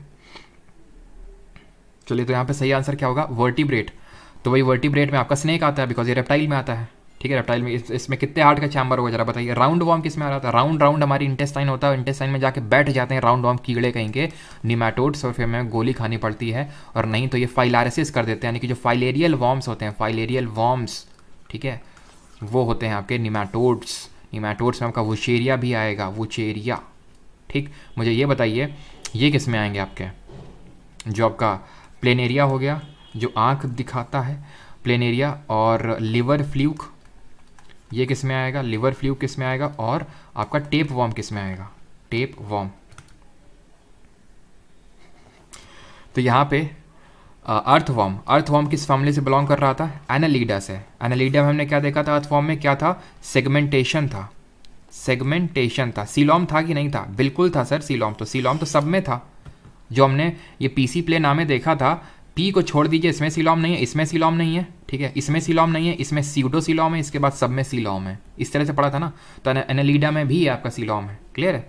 तो यहाँ पे अगर हम बात करें, अर्थवॉर्म में सेगमेंटेशन देखने को मिल रहा था। प्लेनेरिया, लिवर फ्लूक और टेपवॉर्म, ये प्लैटीहेल्मिन्थिस। ठीक है, अब यहाँ पे क्या ना, यहाँ पे 2 टाइप के कैटेगरी के स्टूडेंट हैं, 3 कैटेगरी के स्टूडेंट हैं। एक कैटेगरी जैसे नहीं, 3 तरह के अमेंडमेंट होते हैं, मैं तुम्हें बताता हूँ। देखो, 3 तरह के अमेंडमेंट होते हैं, 2 तरह को डील किया जाता है आर्टिकल 368 के तरह, और 1 तरह को डील नहीं किया जाता है। तो यहाँ पे ये जो 2 कैटेगरी है ना, ये वाले स्टूडेंट वो हैं कि एक वो हैं जिनको कि जिन्होंने कल चीज़ें पढ़ी और पूरी कोशिश लगाए हुए हैं, जान लगाए हुए हैं अपनी, कि हाँ अच्छा ये ठीक है, वो रिकॉल नहीं कर पा रहे हैं, उनके दिमाग में जोर पड़ रहा है, बट वो कर रहे हैं कोशिश। ये क्या है, वो कोशिश कर रहे हैं, वो काफ़ी क्वेश्चन बना पा रहे हैं, बिकॉज उन्होंने अच्छे से समझा था, वो रिवाइज भी करके आए थे, फिर हो सकता है उन्हें पहले से भी चीज़ें पता हों कुछ।